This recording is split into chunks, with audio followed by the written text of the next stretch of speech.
Well, good morning, everyone. I'd like to call to order this Pierce County Council meeting in Committee of the Whole. It is Wednesday, November the 8th, 2023. The time is 9:33 a.m. Madam Clerk, will you please call the roll? Thank you. Councilmember Campbell. Excused. Councilmember Krueger. Councilmember Denson. Here. Councilmember Herrera. Here. Councilmember Hitchin. Here. Councilmember Morell. Here. And Councilmember Mello. Here. You have 6 members present. We have 6 members present and a quorum. Item number 3 is approval of the agenda. Is there any objection to the agenda as presented? Not seeing any. The agenda will stand approved. We have a number of items to get through this morning. We're going to begin with a review of the Pierce County Council's Chair's proposed Budget Amendment 1 this morning. We'll do a briefing on that, and then the bulk of our morning is really focused on moving these budget bills out of the Committee of the Whole, focusing on our Transportation Improvement Program and our Capital Facilities Plan, and our other budget-related bills around budget oversight, monitoring, and implementation. So I expect that most of our attention this morning will be on those other budget-related bills, so we can move them out of committee. We are not intending to move our budget amendment out of committee until tomorrow afternoon. So there's more than 24 hours to continue to understand what's in Budget Amendment 1 and move it out of committee to the full council, where there'll be much more time to further discuss that. So with that, we're going to move to item number 4, review of the Pierce County Council's Chair's 2024-2025 Budget Amendment Proposal. Mr. Boki, I'm going to ask you to begin by orienting members to the documents that are in front of them so they can understand the presentation materials, and then present the amendment. Mr. Boki. Thank you, Chair Mello, Paul Boki, Council staff. You should have 2 documents in front of you. One is the amendment itself, and we'll be going through that in great detail here in a few minutes. And the other one is the form we've been using. It's in the format that's familiar to the council because the decision packages that we received from the executive were in a similar format. I do want to call your attention into kind of, because I think this is a very user-friendly format, and it will give you more detail probably than the amendment will, the budget amendment will. So you'll want to probably keep turning the pages on that.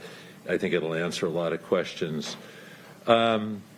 This is done, so first up, you see at the very top there, and I'm talking to this sheet, is the general fund. So it goes general fund by department, and you have a number of items there. If it's in bold, it's a change that the council is making. If it's in just the regular print, that's something that the executive put forward and is staying the same. And so you go through, and then there's actually, if you go to page 3, you'll see under general fund some changes there, and there'll be strikeouts if it was something the executive has proposed and isn't modified. We're just striking it out. And then the first, beginning on page 9, is the other funds. So when we start to speak to everything outside of the general fund, and it starts with ARPA, and I believe it looks like it is in alphabetical order.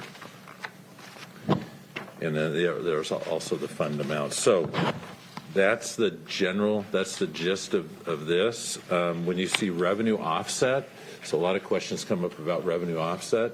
Revenue offsets can be anything from a grant, so it might be an item that we've added or an FTE that we're adding, but because we got a grant, it'll be in that revenue offset category, and so you can see the difference between the cost and the revenue offset. It could also be generation of revenue. I think there's some cases where you've heard during your meetings prior, this person will help me. We'll sell our services to cities or other entities, and it will offset some revenue. So offsetting revenue can come from a number of sources, but that's the idea of the revenue offset, we have found some source of revenue, maybe a transfer in or something like that to pay for it. So the other document in front of you is Council Amendment Number 1 to Proposal 2023-44, which is the biennial budget, the 2024-2025 biennial budget. We'll start with the general fund, and then we'll go into special revenue funds, and it'll just follow the actual order of the budget, so it'll end with internal service funds. So, and custodial funds, actually, the health department at the very end. So, would you like me to begin? Yeah, thank you for orienting us to the documents that are in front of us to understand what's in the proposal. And please begin, Mr. Boki. Okay. Thank you, Mr. Chairman.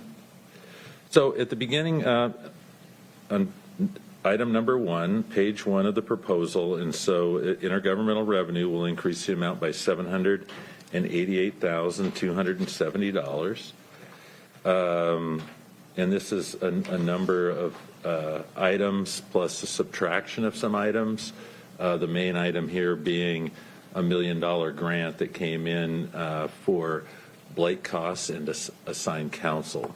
And then there's actually some reductions also because we didn't we lost a recreation grant on the parks side. So we've netted those numbers out. Transfer in, this transfer in, there is one major transfer in from the Behavioral Health and Therapeutic Courts Fund of $1.1 million. $280,000 will go to the district court and another $820,000 to the prosecuting attorney. This is in addition to what was already proposed in the budget by the executive. And then there's a use of fund balance of $2,991,469. And of course, we'll speak to that here in a few minutes as to the majority of that. There are really two items driving that number. So in general fund expenses, assessor treasurer, this is something that you discussed at length, $170,000 in an FTE for an office assistant, and that is going to be for to help with the tax exemptions, the senior tax exemptions, which is, you heard the assessor treasurer, Mr. Lonergan, speaking to, that he has a lot more volume of those because of changes in state law that increase the eligibility of the number of people eligible for that senior low-income tax exemption.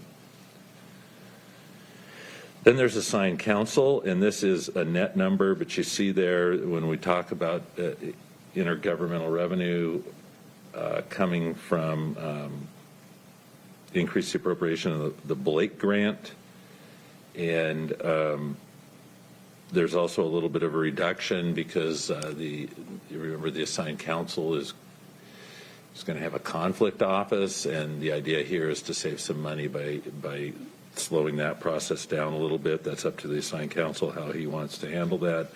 So the assigned counsel nets up $748,470, and because of the Blake grant, they're able to hire. They're authorized to hire 2 county attorneys and 1 legal assistant. Item number 6, page 1, the auditor increased the appropriation by $313,090. This is to allow her to hire a communications manager. We're also transferring a .25 recording licensing in tech to the auditor's M&O fund. That frees up money and allows her to do that notification system that she spoke to at her presentation.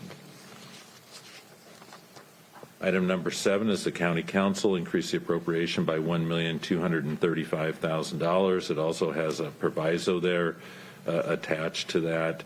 The next item is district court. It increases the appropriation by $454,400, and it is authorizing the hire of 1 adult probation officer 2. This was, I believe, discussed at your meeting with the district court that the individual has already been hired. This also authorizes an adult probation 2 and a legal processing assistant 2 beginning in 2025. Both of these will be paid by the transfer in from the Behavioral Health and Therapeutic Courts Fund, and also 25% of the court commissioner cost of up to $50,000 will be funded by a transfer in from the behavioral health cost.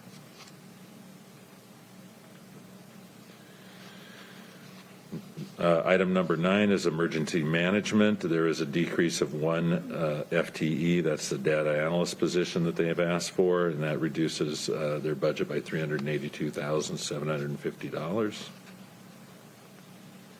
Finance and performance management's budget increases by $300,000, and they're to add 1 FTE, procurement and contract specialist 2.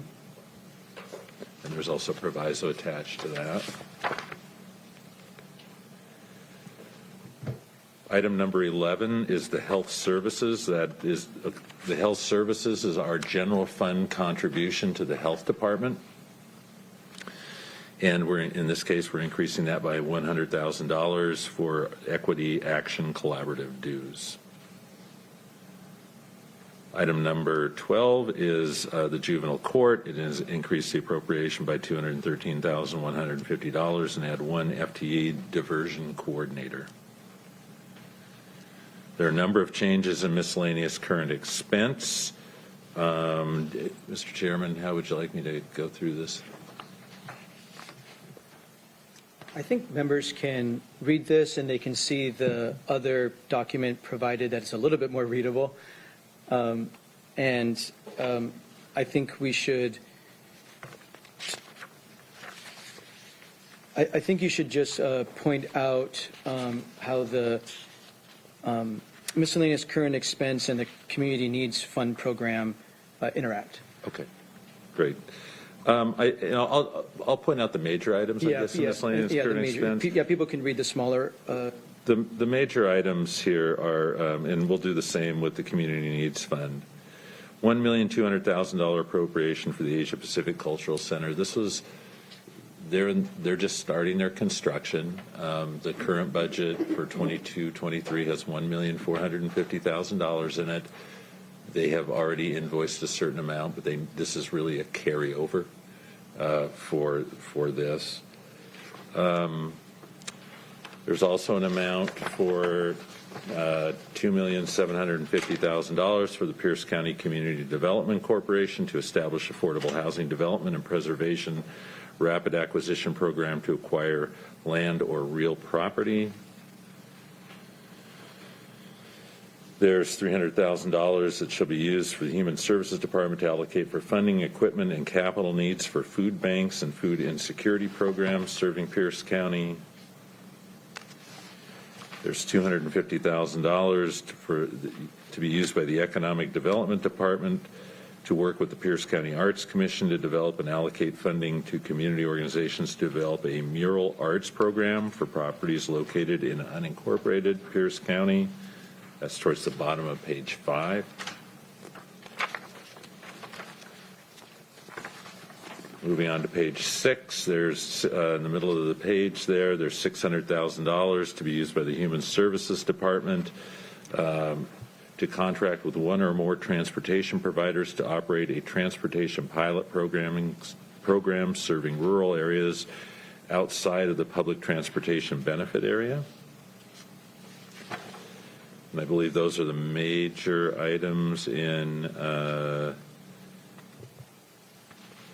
miscellaneous current expense. Yes. So moving on to the Community Needs Fund Program, and that's budgeted at $1,155,000. Major items there are, well, most of these are smaller items, right? And I'll just let you take a look at those. I'll just summarize that portion. Yeah, folks can see for themselves. It's well below the $3.5 million limit we set for ourselves in our community needs program budget. And I'll point out there's a number of healthcare centers, community centers, senior centers, and other vital community needs here.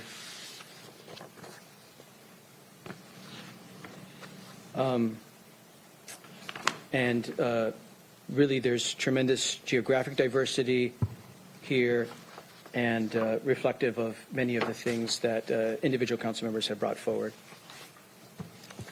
as top community needs in their community. We're on item 14.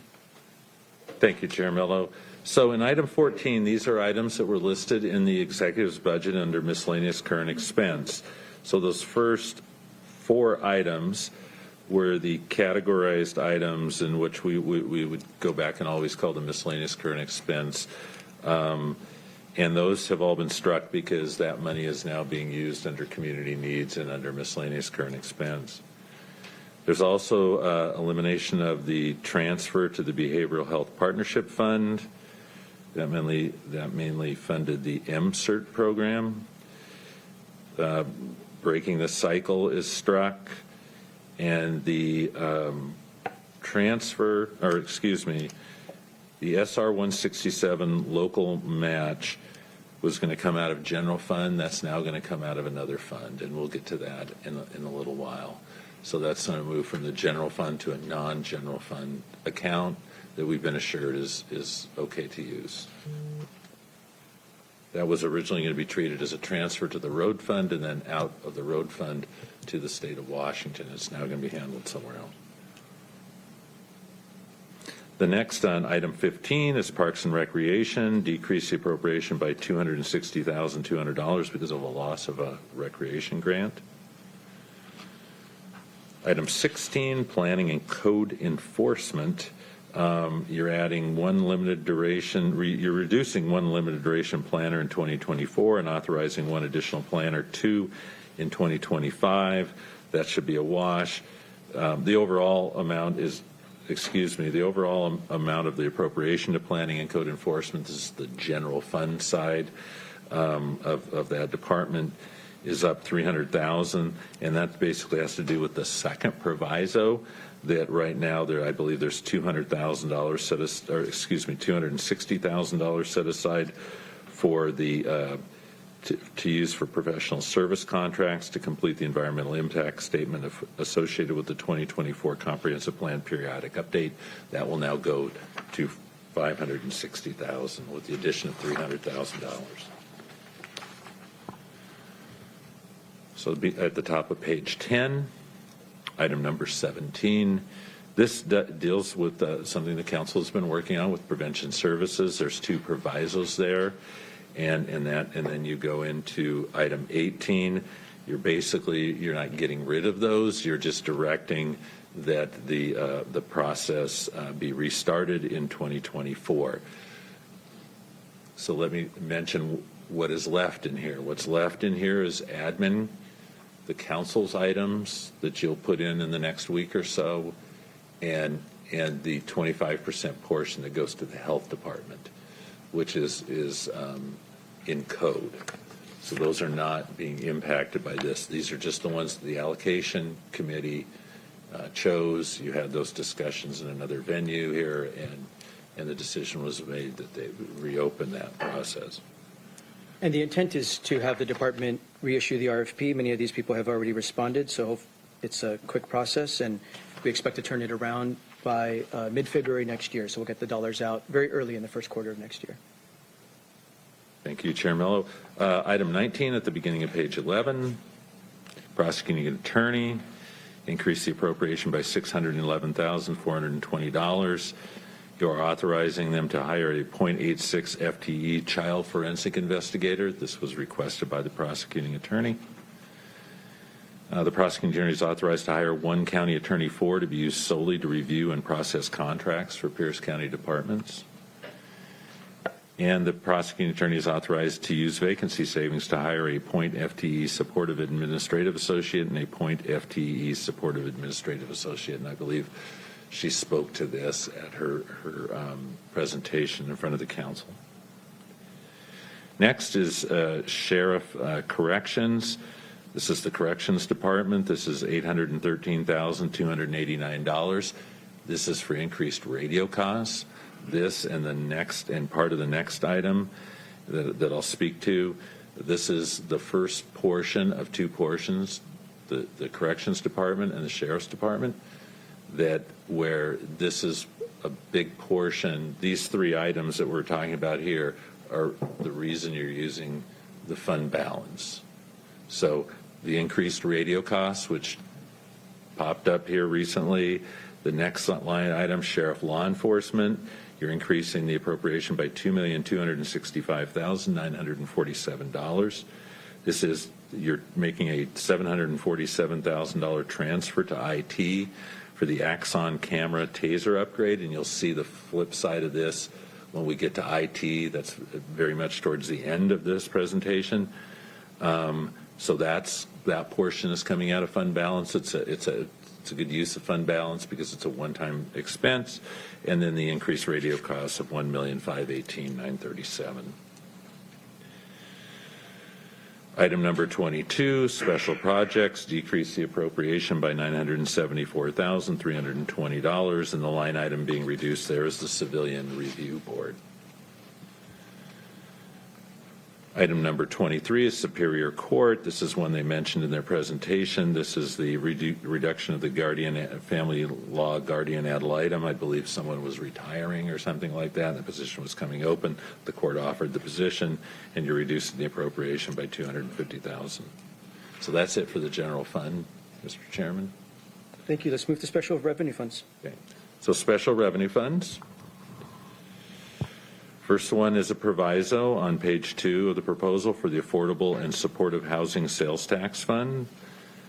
And then there's also then for the Affordable Housing Document Recording Fee Fund, another proviso.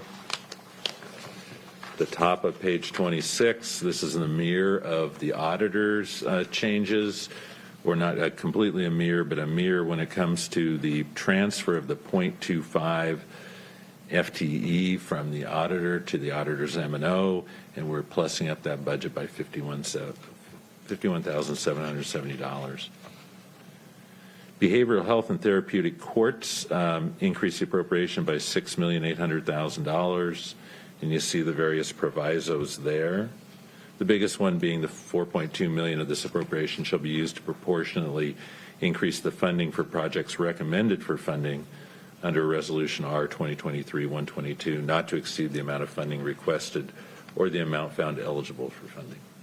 Just for clarity, our 2023-122 was our authorization for the behavioral health notice of funding availability that went through that process with the advisory board and the department. Most of those projects did not get full funding or anything close to it because of available resources. This gets many, if not most of them, to closer to their requested amount. These are vetted projects through that process. Last item on this page, line 28, Blighted Property Maintenance Fund. This is increase the appropriation by $240,000 and insert the proviso to allow for the addition of one code enforcement officer, and I believe the council had discussion around that. Top of page 13 is item number 29. This is a decrease in the appropriation of the county road fund to eliminate the transfer in from the general fund for the SR 167 contribution. We'll be seeing where that contribution is going to come from, but so because it's not coming from the general fund, the plan was the general fund to the county to the state, and now it's going to come from another fund. How would you like me to handle the ARPA? Like you did, miscellaneous current expense, and go through the highlights, please. Okay. So in ARPA, you have a little over $98 million. That was what the exec sent up, and that's a number that the council has kept the same, $98 million. That includes an estimate of what will be available at the end of 2023 and interest earnings that are estimated between what they have already received, what we have already received in that fund, plus what we'll receive in the next 2 years of a little over $14 million. So that's how the $98 million was come up with. A number of items in there. In the exec's budget, there was no items for the Pierce County Health Department, Tacoma Pierce County Health Department. In this case, you're adding $1,925,000 to the health department, $750,000 to Family Resources Center being the big one, septic system reviews, and public health response, and there is a proviso attached to that. There's $28 million to economic stabilization, and you see those items. We are plussing up broadband. I believe that's about $2.5 million more than the executive proposed. And then there's Business Accelerator, there's the Community Navigator System, the Program Coordinator and Staffing, which remains the same, and the Small Business Safety and Security Grant Program at $1 million. On the next page, page 14, if you go down most of the way, we're still in the economic development categories. Sewer municipal partnerships, $6,869,000. That's the same as the proposal from the executive. That's the estimate of the cost of all the programs that are outstanding. Young adult internships is $800,000. And so then we begin on the next, the community response and resilience. This is where most of, or all basically, of the housing related items are. That amount is $50,539,300. So this portion makes up over half of what your remaining funds are. Pierce County Village is in there at $17,050,000. Number of other items are just carried over. Comprehensive and plan to end homelessness at $6.5 million. Temporary non-congregate shelter at $5 million. I'll just keep moving on to top of page 16. Unified regional approach at $1 million. This is a new item.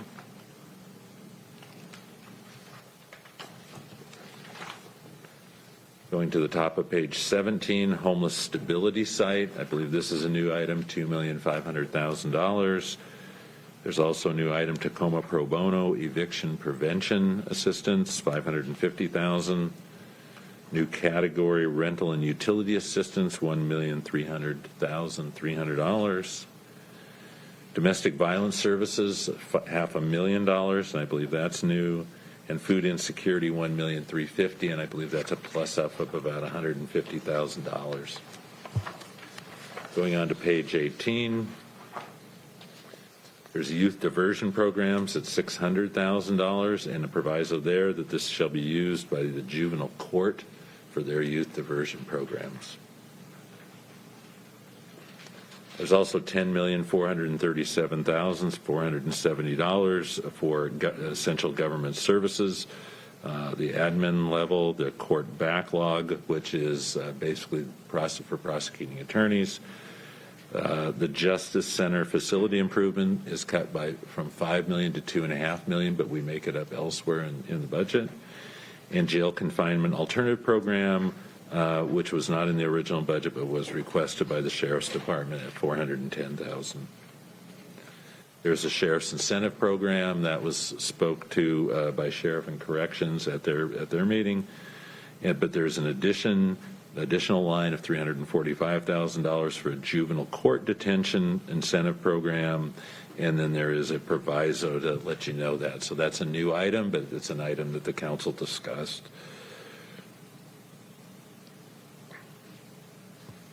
So I'll go down to item number 32. This is the Drug Enforcement Fund. Drug Enforcement Fund is where the county's receipts of the marijuana tax revenue go. There are a number of items. There are actually a number of FTEs in there. Now there will be one more. $90,000 of this appropriation shall be used by the prosecuting attorney for a 0.5 FTE legal assistant. That was a request by them. Homeless document recording fee. There is a proviso. Housing and Related Services Fund, number 34. Reduction of $275,000 and the elimination of one FTE social service program specialist. Proviso being inserted for the Housing and Homeless Fund. Item number 36, the Human Services Fund, increase the appropriation by $210,000, one FTE communications coordinator.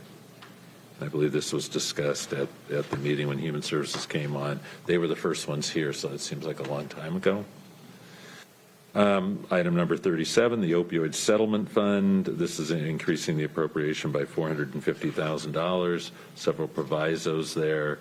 And there's also $600,000 of this appropriation shall be provided for the Tacoma Pierce County Health Department to support the work of the opioid task force. And that's at the beginning. That's in the first section of page 20. Item number 38 is the Parks Impact Fee Fund, increase appropriation by $721,867. This is the estimated revenue coming out of the increase in the Parks Impact Fee. I think you'll have more discussion about the Parks Impact Fee later this morning. Page 30, item 39 is the Parks Sales Tax Fund. This is a large reduction, but most of it is $4,062,450, a forestry grant that was budgeted but we did not receive. It also eliminates 4 positions that were going to go along with that grant, and there's also a proviso.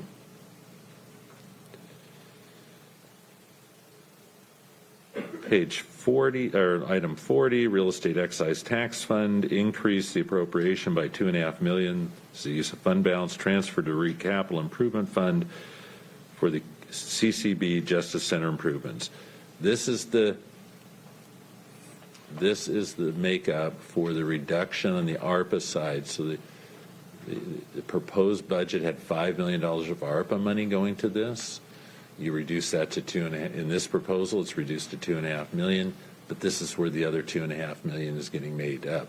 So the county will still be putting $5 million towards this effort.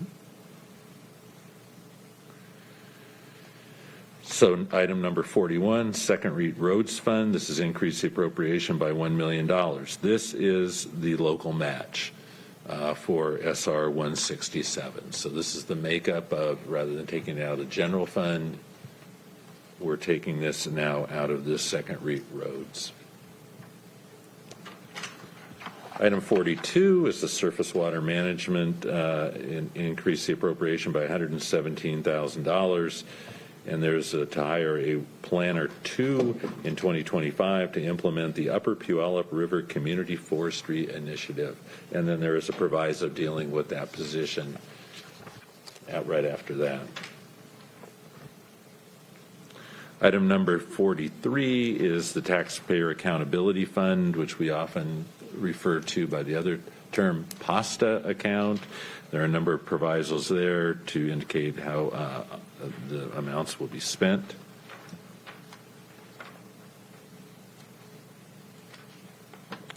And item number 44, this is the reduction in the Behavioral Health Partnership Fund, decrease the appropriation by $1,753,120, and that is the flip side of the reduction in the miscellaneous current expense that was proposed earlier on the general fund.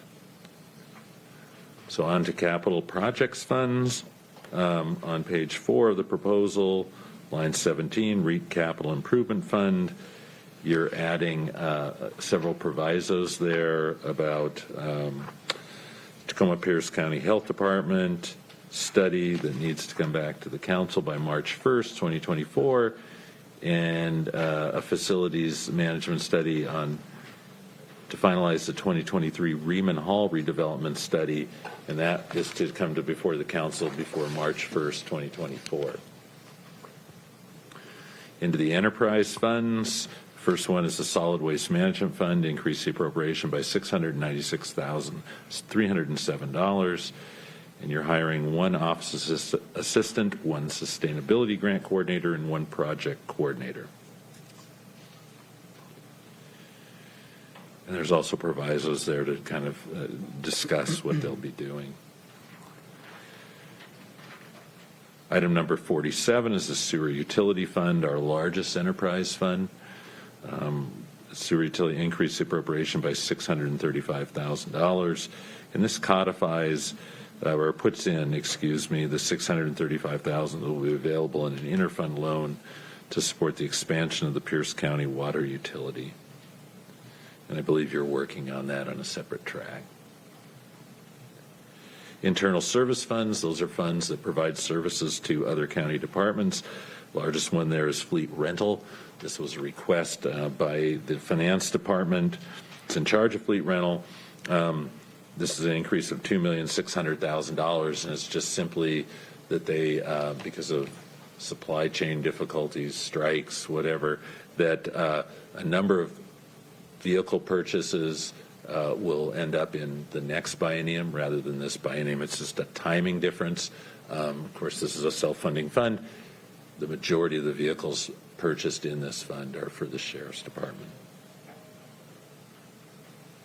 Okay, so item number 49 is one we discussed earlier. This is the Information Technology Fund increased the appropriation by $949,010. This is a sheriff law enforcement camera taser upgrade. They have $200,000 in fund balance to use for this, so the general fund is sending $749,000, and they have $200,000 already in there for this purpose, so it's a $949,000 ask. The top of page 23, number 50, Tacoma Pierce County Health Department. These are custodial. This is our only custodial fund in this budget. $810,000 increase, and you see there $600,000 to support the work of the opioid task force. This came from the opioid settlement fund, and $210,000 for the Tacoma Pierce County MedFirst program to increase low barrier. You got that. And then there's a this is something that came kind of late. It's just a change in the staffing summary between planning and code enforcement and building and development fund. It's modifying the planning and those two, their staffing summaries to show where these individuals work. There is no fiscal impact.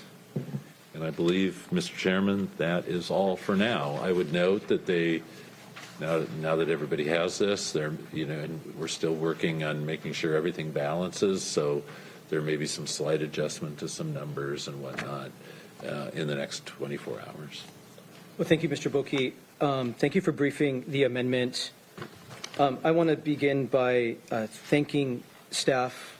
Our staff has worked incredibly hard to support the council in not only understanding the executive's proposal, but also helping council members understand their priorities, their individual priorities, our collective priorities, and reflecting them in this amendment. While we briefed on the changes today, while we focused this morning so far on briefing on the changes, I want to stress that the vast majority of what's being proposed to us by the executive is being accepted in Amendment 1. So again, while we focused on the amendments, which are the changes, the vast majority of what's being proposed to us by the executive is going to be accepted in Amendment 1. Amendment 1 reflects what I've heard as the many individual and collective council priorities, and will be considered.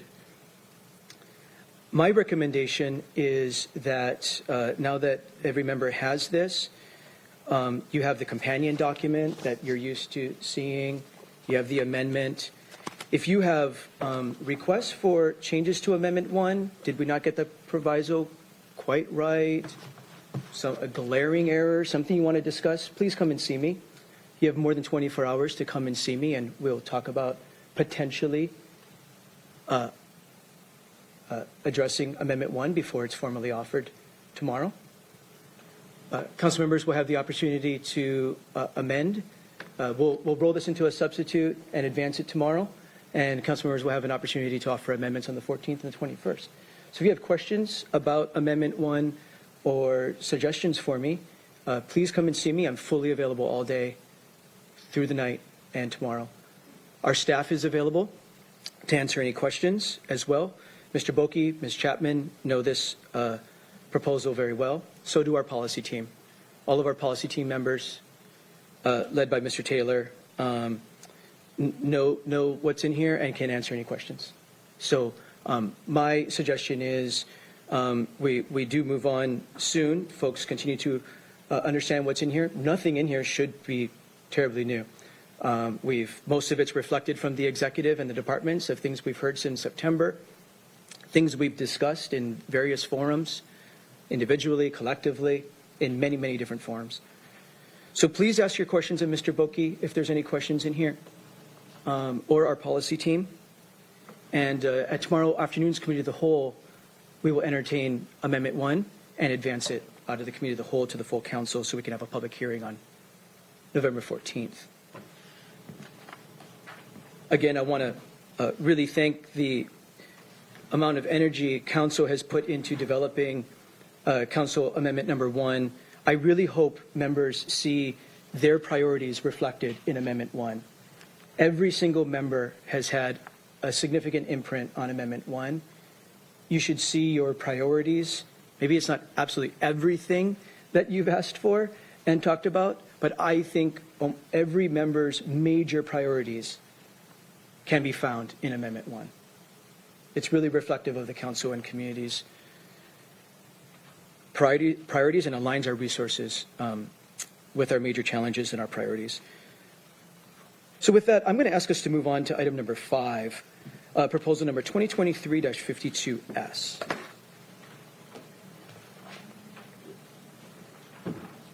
Madam Clerk, will you please read the title to the record? Yes. Proposal number 2023-52S, an ordinance of the Pierce County Council adopting the 2024-2029 Transportation Improvement Program and 2024-2037 14-year Last ferry line, please. program, and adopting findings of fact. Thank you. Mr. Taylor, sorry for not giving you much time to settle in. Okay, I just need to log onto my computer real quick so I can refer to the I amendments. should have had you read the entire title into the record to buy him more time, Ms. Medley. All right. Thank you, Mr. Chair. I just need to get to the packet so that I can be prepared to discuss the amendment for you. My apologies, Mr. Taylor. Take your time.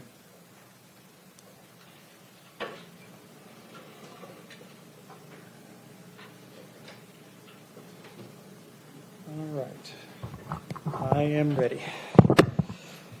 So, good morning, council members. As the clerk just read into the record, the proposal before you is proposal number 2023-52S. This is a 6-year transportation improvement program and the 14-year ferry program. The proposal before you adopts those programs. For the Transportation Improvement Program, the program is for the years 2024 through 2029. For the ferry program, the years are 2024 through 2037. The proposal before you identifies $314.8 million of planned capital expenditures over that time period for both the transportation system and the ferry program. You'll see that there's 114 projects that are included within this proposal that's before you today. When you look at the program, those 114 projects, you'll see that there's a mix of projects. Those projects include projects to add capacity, new corridors, concurrency-related projects, safety projects, non-motorized projects, safe routes to schools, and other projects. You'll also note that some projects are fully funded, but many are not. Those projects that are not fully funded are identified as cost to be determined, and then you can see the funding that's planned over the 6-year period, and you can identify where there are still significant financial needs necessary to deliver a project. I should have noted that this proposal begins at page 50 of your packet if you're trying to catch up with me. I will note that this proposal was reviewed multiple times in your Economic and Infrastructure Development Committee. It was forwarded as substituted from the Economic and Infrastructure Development Committee on October 24th, so it's before the committee today for its recommendation to the full council. There are 3 amendments to this proposal. Those amendments begin at page 58 of your packet, and I'd be happy to walk through those amendments when you're ready for me to do so, Mr. Chair. Thank you. Mr. Taylor, I'm sorry, do you think the department has anything to add before we do amendments, or what's your suggestion? I would suggest you offer them the opportunity. I don't believe they have any anything prepared to present today, but I think that would be appreciated by the department. Thank you. As noted, this was presented numerous times in the Council's Economic Development and Infrastructure Committee. But let me please turn to our county engineer. I see Ms.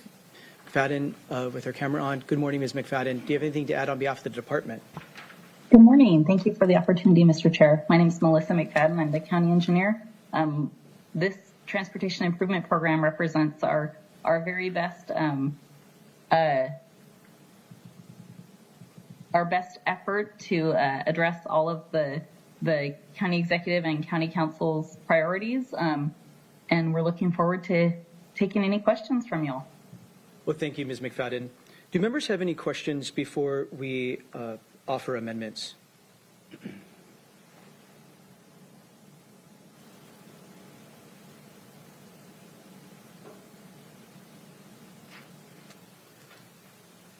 Not seeing any. So we have 3 amendments for the Transportation Improvement Program and the 14-year ferry program. We have Committee of the Whole Amendment 1 being brought forward by Councilmember Morell. Councilmember Morell to move Committee of the Whole Amendment 1. Thank you, Mr. Chair. I move Committee of the Whole Amendment Number 1 to 2023-52S. Second. It's been properly moved and seconded that we adopt Committee of the Whole Amendment Number 1. Mr. Taylor. Thank you. So before you is Committee Amendment Number 1. It begins at page 58 of your packet. As was noted, this amendment is sponsored by Councilmember Morell. The amendment before you would add 2 projects to the Transportation Improvement Program and modify 1 existing project. The funding sources for the new projects is the real estate excise tax, the second real estate excise tax, use of fund balance. The first project being added is a new project titled Lakeland Hills Way Crosswalk. This project has a proposed 2024 funding level of $250,000 for design and construction. Again, the fund source is the REIT. The details of that project are provided in Attachment 1. The second project being added into the 6-year Transportation Improvement Program is a project titled Sumner Taps Highway, South Taps Drive, with a 2024 funding proposed of $100,000. That's for preliminary engineering. Again, the funding source is the second REIT, and the specifics on that project are set forth in Attachment 1 to the amendment memo. Lastly, this amendment would modify an existing project. That existing project is titled 86th Avenue Extension. The effect of the amendment here is to increase the 2024 funding for that project by $100,000. That is for preliminary engineering. The amendment also reduces the 2025 funding for that project by $100,000. The amendment essentially advances the preliminary engineering funding from 25 to 24 in an effort to ensure that preliminary engineering for that project is completed next year. Funding source is the second REIT. And then item number 4 is just instructions to modify tables, graphs, maps, and totals in the document as needed as a result of the amendments that I just described. So I'd be happy to answer any questions at this point in time. Questions or comments about Committee of the Whole Amendment Number 1?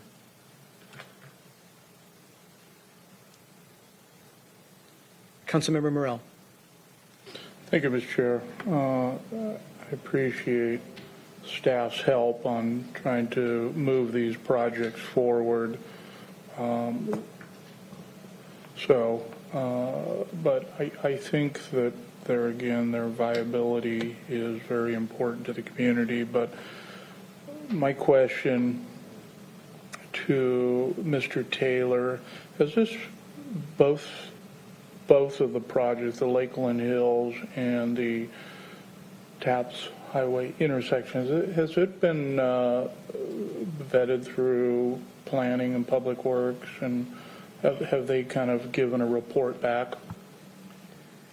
So, Councilmember, the Lakeland Hills Way Crosswalk project has been evaluated by the Planning and Public Works Department. They've identified the improvements that would be needed at that location to accommodate the crosswalk that's described. It's a crosswalk that connects a large residential area to a park. And so they've examined that, determined what would be needed for the crosswalk. It includes a mid-block crossing, it includes illumination, and includes some other improvements. And the department has provided the cost estimate that's included in this amendment memo. Item number 2, that Sumner Taps Highway South Taps Drive project, is a preliminary engineering project. So it's studying that intersection to determine what options may exist to improve the way that it operates. The $100,000 is the department's estimate on the cost of preliminary engineering work. So hopefully that answers your question. Okay. Thank you. Thank you, Mr. Chair. Thank you. I want to thank Councilmember Morell for bringing this forward. I intend to support it. I appreciate the focus on safety, our Vision Zero program. And this is an example of prioritizing safety and allowing all users of our roadway to travel much more safely, no matter how they get around. Not seeing any other hands, we'll take a voice vote on adoption of Committee of the Whole Amendment number 1. All those in favor of adopting Committee of the Whole Amendment number 1, please say aye. Aye. Aye. Opposed, nay. The motion is adopted. Councilmember Hitchin to move Committee of the Whole Amendment number 2.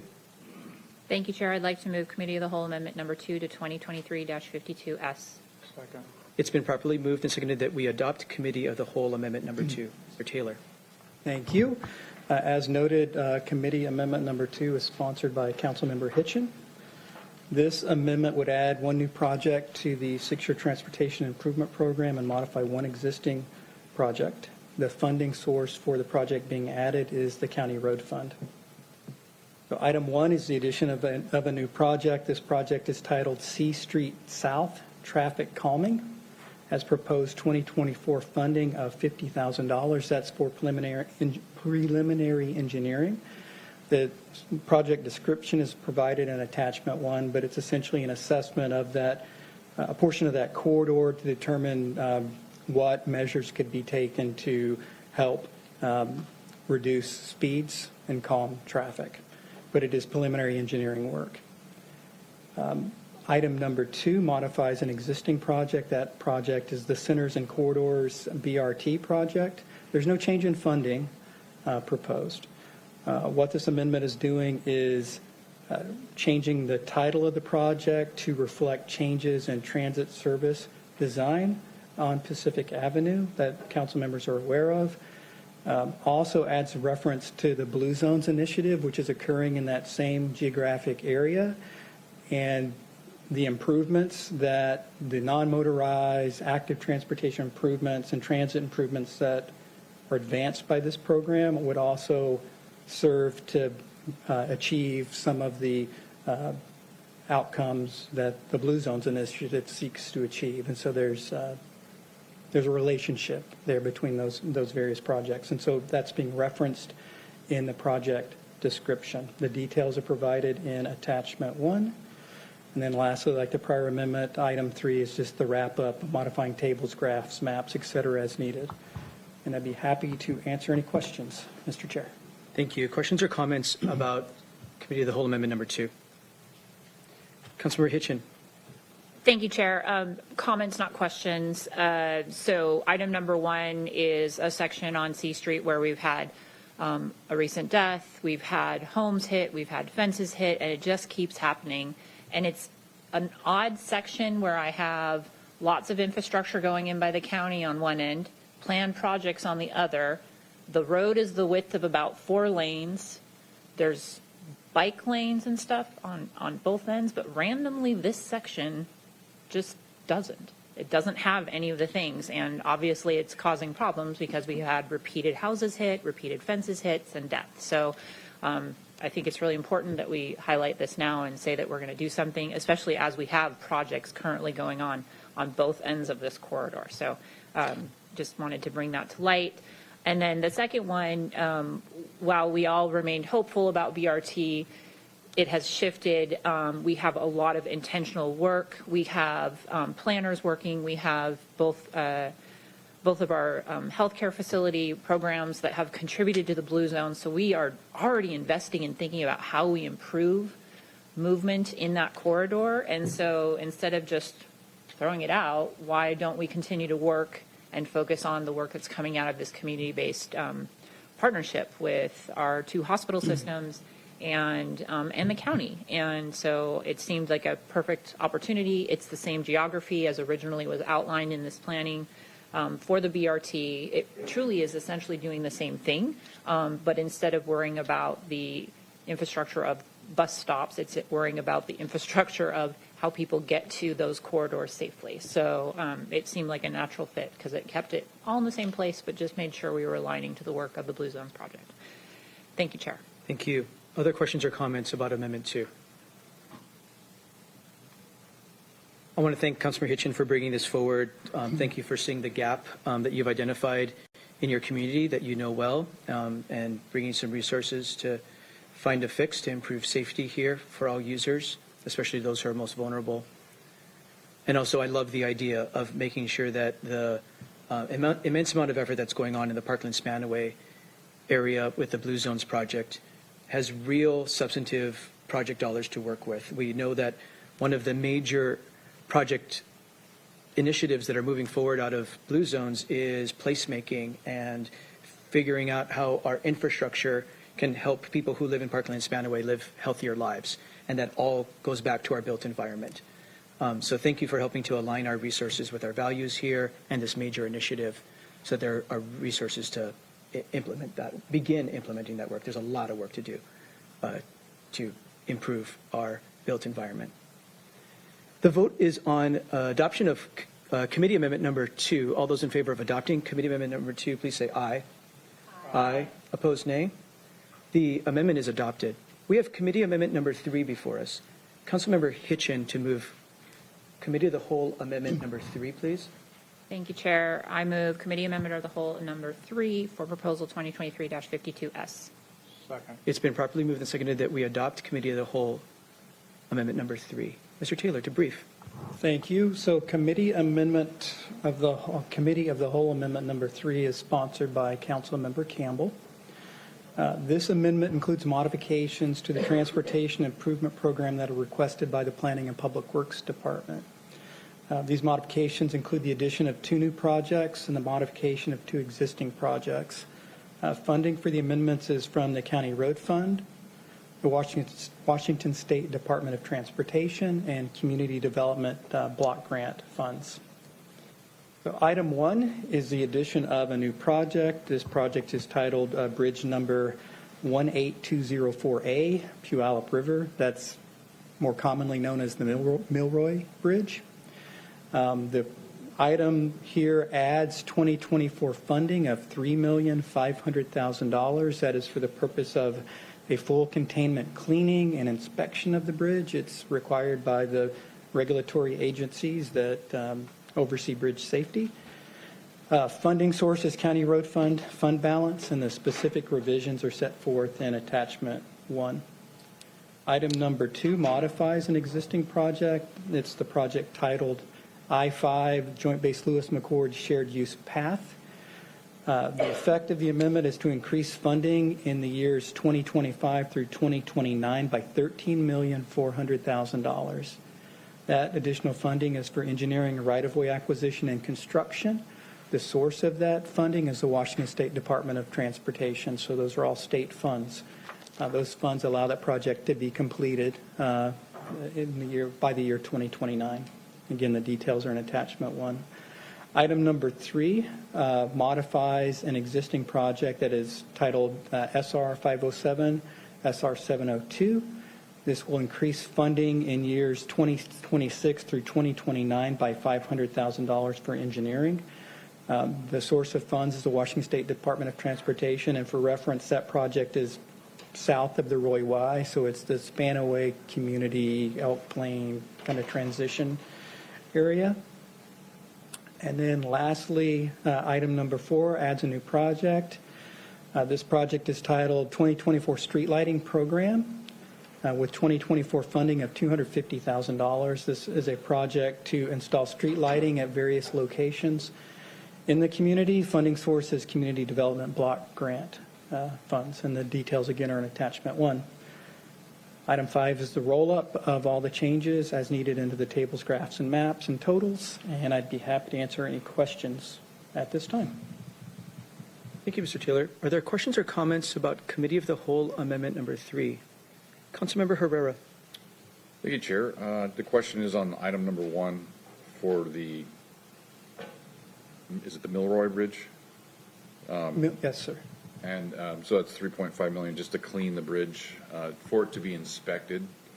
Right. The department can speak to this, but the type of, in order for the bridge to be cleaned, it has the debris that's generated from the cleaning has to be fully contained so it doesn't land in the river. And so that adds to the cost. That's why that number is as large as you see. But Ms. McFadden can provide additional details. Mr. Chair. Councilmember Herrera, do you want to add to your questions before Ms. McFadden responds? Yeah, I'm just, I guess the question would be is like, this is something we have to do, I guess. Great question. And if we didn't do it, I guess that's the second question. Great question. Ms. McFadden? Melissa McFadden, Pierce County Planning and Public Works. Thanks for your question, Councilmember Herrera. So the very, very first thing I like to let everyone know is that the Milroy Bridge is safe for public travel. So I don't want anyone to think for a minute that it's dangerous to use the Milroy Bridge at this point. Can you repeat that? Absolutely. The Milroy Bridge is safe for public travel. So your question has to do with whether or not we need to wash it in order to inspect it. Is that, and then what happens if we don't generally? Correct. Okay. So the type of bridge that this is, it's a non-redundant steel tension member bridge. So I think people used to refer to them as fracture critical. So you really need to be able to have a good look at all the members to ensure there aren't any issues. There are some isolated areas on this bridge where there's some buildup of gunk, we'll call it, associated with birds and just sort of regular wear and tear buildup of stuff on the bridge, making it difficult to see one surface of the member. So we can see all the other surfaces of the member. We would know if there were any cracks or anything, but we're not actually able to get eyes on to a single surface of the member. So that puts us out of compliance with bridge inspection standards. So being out of compliance with bridge inspection standards, if we can't bring it back into compliance, then FHWA may order us to close the bridge. We're doing everything in our power to prevent that at this point.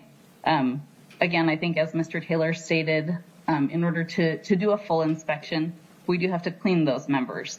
And in order to avoid contaminants going into the Puyallup River, which we need to avoid at all costs, there's got to be full containment. So that's really what's associated with the expense. We're going to work as hard as we can to come up with an effort of containment that is less expensive than that, but that's the estimate we currently have at this point. Follow-up question. Go ahead, Chair, if I may. Councilmember Herrera. Just so,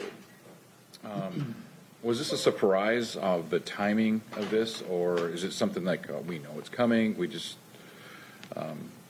and I guess the cost. I guess is that a surprise also? So the question about surprise, we do inspect the bridge on a 24-month cycle. So we look at it every 2 years. We did start noting in 2021 that the surface of these members was obscured. The way that it came up, it sort of all happened quickly. So I guess you can say it was a bit of a surprise, but also not a surprise. Like we know that we need to stay in compliance with bridge inspection standards. The fact that we need to come up with a plan of corrective action pretty quickly was a bit of a surprise, and we're working on that now. In terms of, I'm sorry, ask the other part of your question, Councilmember. The necessity of it and why now is really, and was it a surprise, or has this been in the works for some time, and do we not know about it this Answer my summer? question, Yeah, sir. I think you summarized the answer. Okay, yeah. Councilmember Herrera, do you feel like we have Thank you, the Chair. right answer? Yep. Or an understanding at least. Absolutely. It's an expensive cleaning. I'm with you. It's an expensive cleaning. But wrapping it, doing all the things you need to do safely to do this with an overwater structure and not contaminate water quality, do it completely and safely in order to make sure we can inspect it so that we can keep the bridge safe until it's replaced. It is a necessary item. Councilmember Morrell. Thank you, Mr. Chair. A lot of the questions pertaining to the Milroy Bridge was answered, but I guess my question is, since we've got to go to all this enveloping of the bridge to protect residue from getting into the river, is there any other maintenance that we could do? When was the last time the bridge was painted? Is there, because you have pretty much everything there, and I just, we're not going to replace that bridge anytime soon, so is there any other recommendations you'd have while you're doing all this containment work to add to the life of this steel structure? Yeah, good question. So at this point, we don't have any plans. The bridge was last painted in, I believe, the 1990s, and the product that was used was intended to be very, very durable. And it sounds like we're not seeing a ton of issues that would lead us to want to paint the bridge. When we evaluated that, the cost for painting it would be more on the order of $10 million on up. So it would be a very, very expensive repair maintenance process to paint the bridge. So that is not currently planned. If there are other minor things we need to do, absolutely. While we had it contained, we would address other sort of minor repairs that are needed. This is a process that we'll have to do periodically, so we'll have to keep an eye on things. And as we start to see build up on the bridge in the future, we'll potentially have to clean it again. And we'll, like I say, we inspect every 24 months, so we'll keep an eye out. And if there is a need to consider painting or other routine maintenance on the bridge, we'll start to get that programmed in the future. Absolutely. Okay, thank you for that explanation. The other question I had is to, I guess, Mr. Taylor, on the expanding the street lighting. Where, I didn't look in the document to see where the areas that you're expanding it to. Is there geographic equity in that expansion, or is it limited to just a certain district? So, Councilmember Morrell, it's not district specific. The request for the community development block grant funding was focused on the urban area. The department did provide me with the potential locations, which I'm happy to provide to the council. It's in the urban area. It's primarily the Parkland, Spanaway area. It may transition a little bit into Midland and Frederickson, but I have a list of the locations that were evaluated, and I can provide that information to you. It's approximately 50 streetlights that are being proposed for installation. Okay, the only note that I will still support the amendment, but we have quite a large area within the urban growth area, and I understand you're concentrating on one area, but there's more areas to the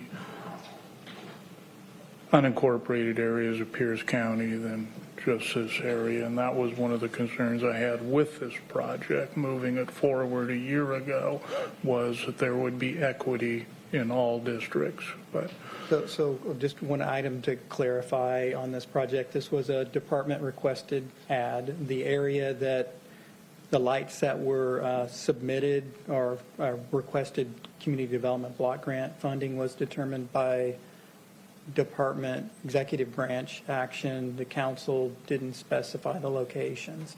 And so this is the result of that effort. I know that street lighting is a high priority of the council, and so that effort certainly, I believe, in line with council's priorities, but it wasn't directed by a specific member for a specific district. So just for clarity. Okay, thank you for clarifying that. Thank you, Mr. Chair. Thank you. Councilmember Coover. Thank you, Chair. And my question is going back to the bridge, and maybe I'm mistaken, but I believe, isn't that bridge mandated to be removed sometime soon? Ms. McFadden? Could you say more mandated to be removed? It's programmed, so it's part of our 6-year TIF. The Canyon Road Regional Connection Project will replace the Milroy Bridge, and it'll be removed at that point if we move forward with that project. Okay. But it's years out. It's planned to be, but the funding is not identified to replace the bridge yet. Just because it's in the Transportation Improvement Program, in the out years of the Transportation Improvement Program, it's not funded yet. I understand that, but I'm like 3.5 million isn't chump change, and I have a hard time with that. So just wanted to confirm that. Thank you, Chair. Ms. McFadden, if you could keep your camera on, thank you. It is a lot of money, but there is no firm date, correct? There is no firm date for the replacement of the Milroy Bridge. Is that accurate? There is no firm date for the replacement of the Milroy Bridge. Therefore, Yes, keeping that's this correct. open is an important transportation corridor to connect one side of the river to the other side of the river. Is that an accurate statement? Yes, that's correct. And we're working on gathering updated traffic counts and hope to perform some traffic modeling soon that could demonstrate what would happen if we were forced into a position where we had to close the Milroy Bridge. Councilmember Coover. Thank you, Chair. If everything were aligned and the stars were all put together, what is the soonest we could do to build the other bridge so that we wouldn't have to do this maintenance prior to its removal? Could it be done in 2 years, 4 years? If I'm going to ask Letitia to help with that question. there were no obstacles. Ms. Neal, and ask you not to put your ever famous optimism hat on, but put your realism hat on. I'm looking for a little I'm optimism. not often be charged as optimistic, but okay. Letitia Neal, Transportation Improvement Manager. If the stars were aligned and money fell out of the sky, so funding was not an issue, the earliest that the Milroy Bridge would be replaced as part of the Canyon Road Regional Connection Project would be sometime in the 2027 to 2029 time period. That is the block of time that we are currently projecting that construction could occur if funding were available. If money fell from the sky. If money fell from the sky. And from elsewhere, too, by that point in time. Okay, thank you. Yeah. You're It welcome. needs to be cleaned. Thank you for answering our questions. Any other questions on Amendment 3?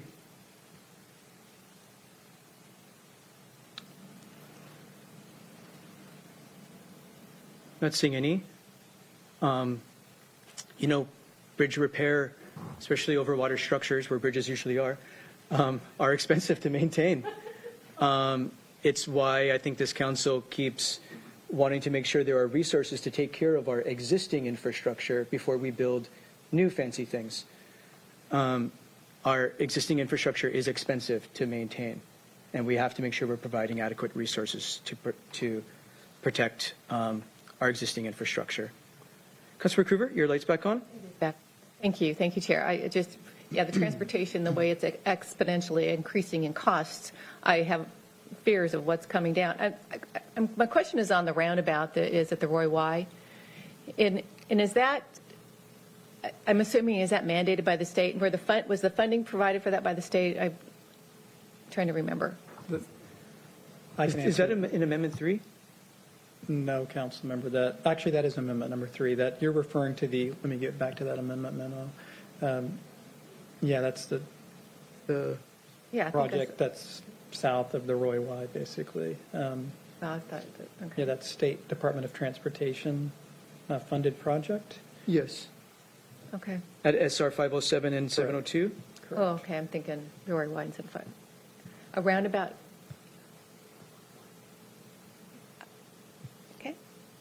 I want to make sure Councilmember Kruger's question is answered. Yes.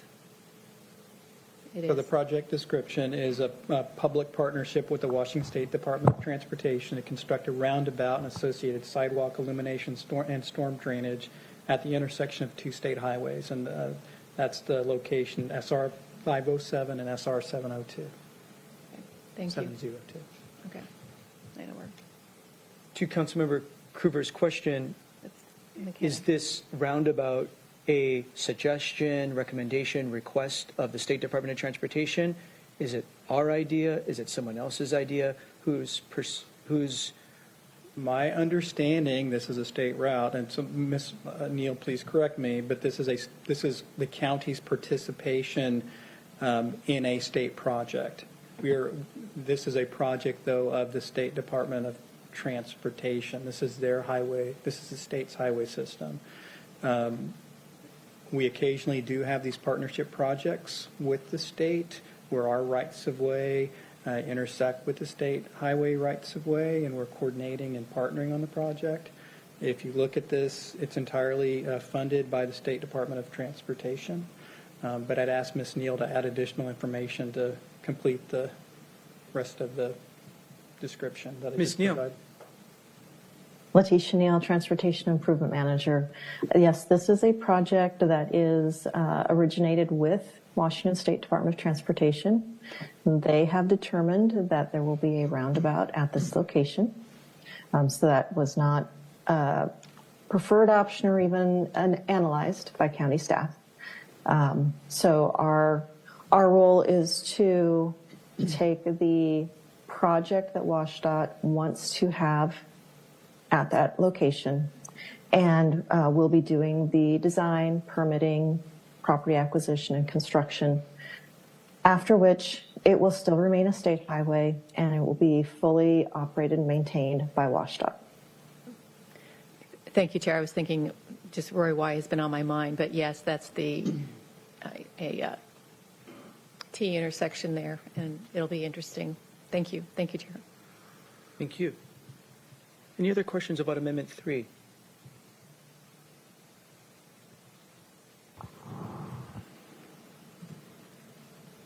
Very good. We'll take a voice vote on the adoption of Committee of the Whole Amendment number 3. All those in favor of adopting Committee of the Whole Amendment number 3, please say aye. Aye. Aye. Opposed, nay.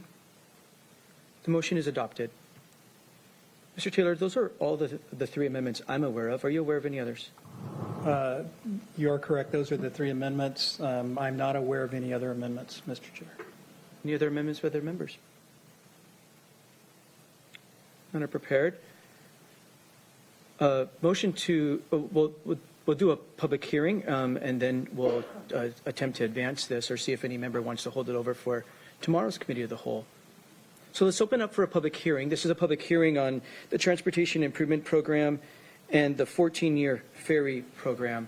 Does any member of the public wish to provide comment on this ordinance? We'll start here in chambers. Anyone wish to provide comment?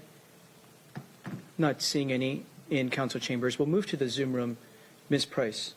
For any member of the public wishing to speak, you can press the raise hand icon on Zoom or *9 on your telephone keypad. There are no hands raised at this time. Ms. Price, Vice Chair Campbell's in the attendees. Could you please bump him to panelist? He declined, but I will try again. Thank you. We'll close the public hearing. We'll bring it back to the Committee of the Whole. Any final questions or comments? Any final questions or comments? This was discussed extensively at the Economic Development Infrastructure Committee. Really thank the committee for their hard work in advancing this proposal.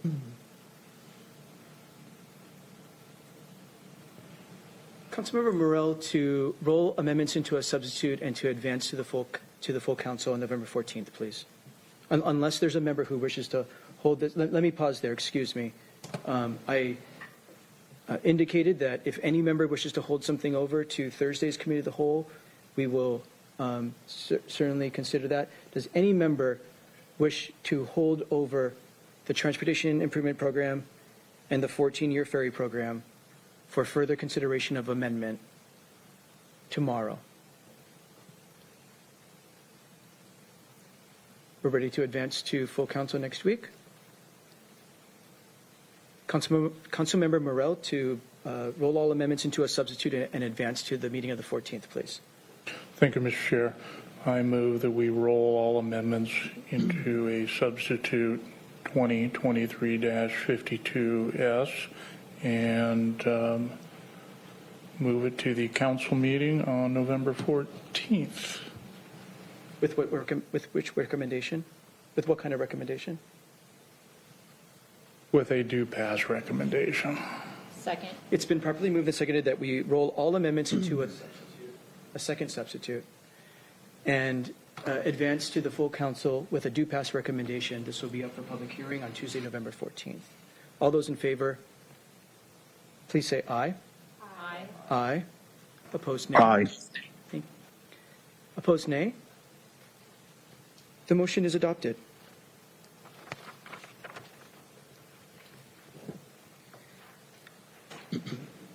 We're at item number 6, proposal number 2023-63. Madam Clerk, will you please read the title into the record? Thank you. Proposal number 2023-63, an ordinance of the Pierce County Council adopting the Pierce County Capital Facilities Plan 2024 amendments, adopting findings of fact, and setting an effective date. Thank you. Mr. Taylor, to begin the briefing. Thank you. So this proposal begins at page 231 of your electronic packet. As the title indicates, this is proposal 2023-63, which is the adoption of the 24 Capital Facilities Plan amendments. The proposal before you was referred to the Committee of the Whole from the Community Development Committee without recommendation. That referral occurred on October the 16th. I will just, by way of background, the Capital Facilities Plan is a component of the county's comprehensive plan. It's required by the Growth Management Act. The plan identifies major investments in public facilities and infrastructure that are proposed to occur in the 2024 through 2029 time period. Those projects are proposed in response to adopted levels of service, population growth, need for major repairs and upgrades, and other major improvements necessary to meet the needs of the county. The plan is adopted concurrently with the county's budget, with the first 2 years of the plan, which in this case are 2024, 2025, reflected in various construction-related funds in the biennial budget. The CFP before you identifies $329 million of proposed capital facility investments for the 2024-2025 biennium, and then the total investments over the 6-year period that are planned within this capital facilities plan are $965 million. Those investments occur across 12 categories of facilities that are detailed within the plan before you. Largest area of expenditure in the 6-year period is park facilities, with $279 million of expenditures identified or planned. Sewer utilities with the $213 million of planned expenditures. Surface water management facilities with approximately $180 million of planned expenditures, and then general administration buildings with approximately $139 million of planned expenditures. Those 4 categories account for about 84% of the planned expenditures over the 6-year period of time. The plan before you identifies the funding sources for projects, which include taxes, fees, and other sources, grants, for instance. In some cases, bonded indebtedness may also be used as a funding source. That's all detailed within the plan before you. There are also areas where a planned expenditure is identified, but the source hasn't been identified, and so those are referenced as unfunded needs, and that detail is provided within the plan that's before you today. There are 3 amendments that are proposed to this proposal. Those amendments begin at page 235. Mr. Kruger and myself will be happy to brief those amendments out once you're ready for us to do so, Mr. Chair. Thank you. A lot here in this capital facilities plan. A lot of what the public sees are parks, our general government facilities, our sheriff's facilities, including the jail and sheriff's precincts, other capital facilities that the public uses for quality of life and to run general government. Are there questions or comments before we entertain amendments?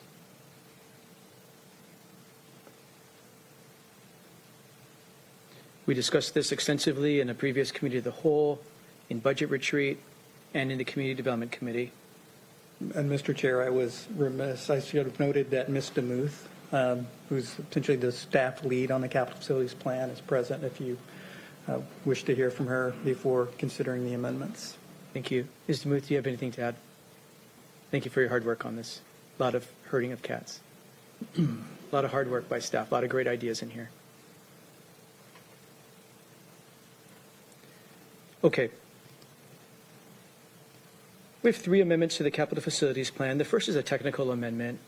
Councilmember Morell to move Committee of the Whole Amendment number 1, please. Thank you, Mr. Chair. I move Committee Amendment number 1 to 2023-63. Second. It's been properly moved and seconded that we adopt Committee of the Whole Amendment number 1. Mr. Taylor.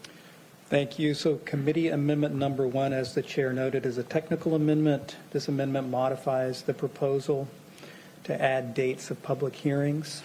These modifications are made to the recitals in the ordinance itself as well as to the findings of fact. The dates are referenced in the amendment memo, but this is a technical amendment. I'd be happy to answer any questions. Are there questions about this technical amendment? I'm not seeing any. We'll take a voice vote on the adoption of Committee of the Whole Amendment number 1. All those in favor, please say aye. Aye. Aye. Opposed, nay. The motion is adopted. We have Committee of the Whole Amendment number 2 before us. Councilmember Morell to move Committee of the Whole Amendment number 2. Thank you, Mr. Chair. I move Committee Amendment of a Whole number 2 to 2023-63. It's been properly moved and seconded that we adopt Committee of the Whole Amendment number 2. Mr. Kruger to brief. Good afternoon, Chair. Good afternoon, Council. Good morning, Chair. Good morning, Council members. The amendment before you has several significant policy implications, so it's important to pay attention closely to what this amendment would do. First of all, at a high level, the amendment is prioritizing capital projects over this biennium and using funding for planning purposes to pay for those projects. The first 4 projects that show up in the amendment memo are getting plussed up over the biennium, so increasing spending. The rest of the amendment memo describes how those priorities would be paid for. So the first item, and I'll walk through each of these today. The first item would modify the project that's titled Buckley Forest Land Preserve. It would increase the funding for this project for planning purposes and design in 2024 and then construction in 2025. The 6-year funding total for this project does not change, so this project would just be expedited based upon the amendment. The second item is a project called the White River Flume Trail. This is a project that's not included in the CFP, so this project would be added. The amendment would add a total of $2.6 million over the 6 years and prioritize the improvement of this trail project. The next 2 projects are the Peninsula Metropolitan Park projects. The funding for these projects would increase over the biennium to make up for deficits in collections that have occurred in the past. The amendment would also signal a council policy objective to fund these projects at approximately 75% of the revenue that's collected for park impact fees and park REIT in those areas. I would note that those decisions would only be finalized through consideration of individual budgets, but this does show an intention by the council to fund those projects going forward. So now I'll talk about the areas where these priorities would be paid for. So first, there's a project that's called Cross Park Phase 2. This amendment would eliminate a master plan for that project. The 6-year funding for the project does not change. The next is a project called Devil's Head on the Key Peninsula. The proposal would decrease the project design funding over the biennium. And I would also just note for the council's consideration and understanding, there will be an amendment, a proviso amendment that you will see, I believe, tomorrow that concerns potentially divesting in the county's interest in park properties that are in the jurisdiction of park districts. So we do have 4 park districts in the county. There's Tacoma Metropolitan Park District, there's the Anderson Island Park District, and then there's the 2 metro park districts that are on the peninsula. This proviso would signal the council's intent to surplus properties that are in the county parks inventory in those locations, including this Devil's Head project. So that's why I'm mentioning that here, is that if that amendment were to pass, there would be some consideration of potentially surplusing county properties in those locations. The next project that would be delayed has to do with the Foothills Trail Bridge rehabilitation project. This would decrease project funding design in the biennium and would decrease construction by $1.14 million in 2025. This project would be delayed. There's 3 components to this project, 3 construction components. As I understand it, 2 of those components could be completed over the biennium, and then the 3rd would be delayed till 2026. The next project has to do with the Foothills Trail and a master plan update. That project would be delayed. Again, item number 9, Gagne Playfield improvements. This would eliminate funding for a master plan update and postpone significant improvements until 2026. There is funding that's retained in this capital project to do restroom improvements over the biennium, but the larger improvements at Gagne would be delayed. The next item has to do with the Hop Farm Park, and that project does include a master plan, which would be delayed. The next project has fairly significant policy implications, and this has to do with the Lakewood Community Center repairs. The proposal that's included in this amendment memo would not fund those repairs, and it would delay any improvements at Lakewood Community Center until such time as the property could be cleaned up. The building could be removed, the property could be cleaned up, and eventually the idea would be the county would surplus the property where the Lakewood Community Center is located, together with the adjacent Sealy Lake Park. The next project is the North Lake Taps improvement, and the amendment would reduce, or would eliminate the funding for project design in 2025 and postpone the proposed improvements for 1 year. The next project is Park and Trail Master Plans. This amendment would eliminate funding for new master plans in both the year 2024 and the year 2025. The next amendment would remove the master plan project at Plateau Park.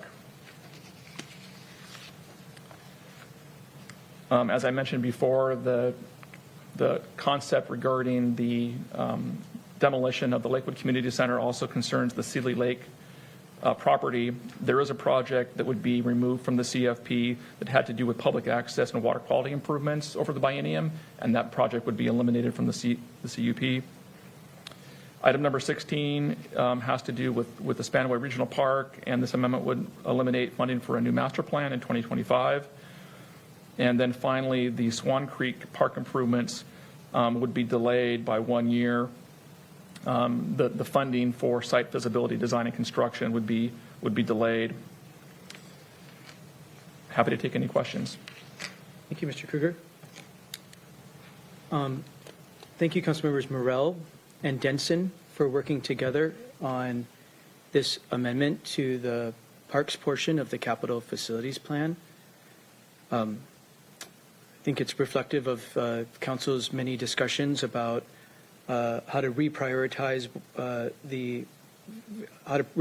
various projects in the parks capital facilities plan.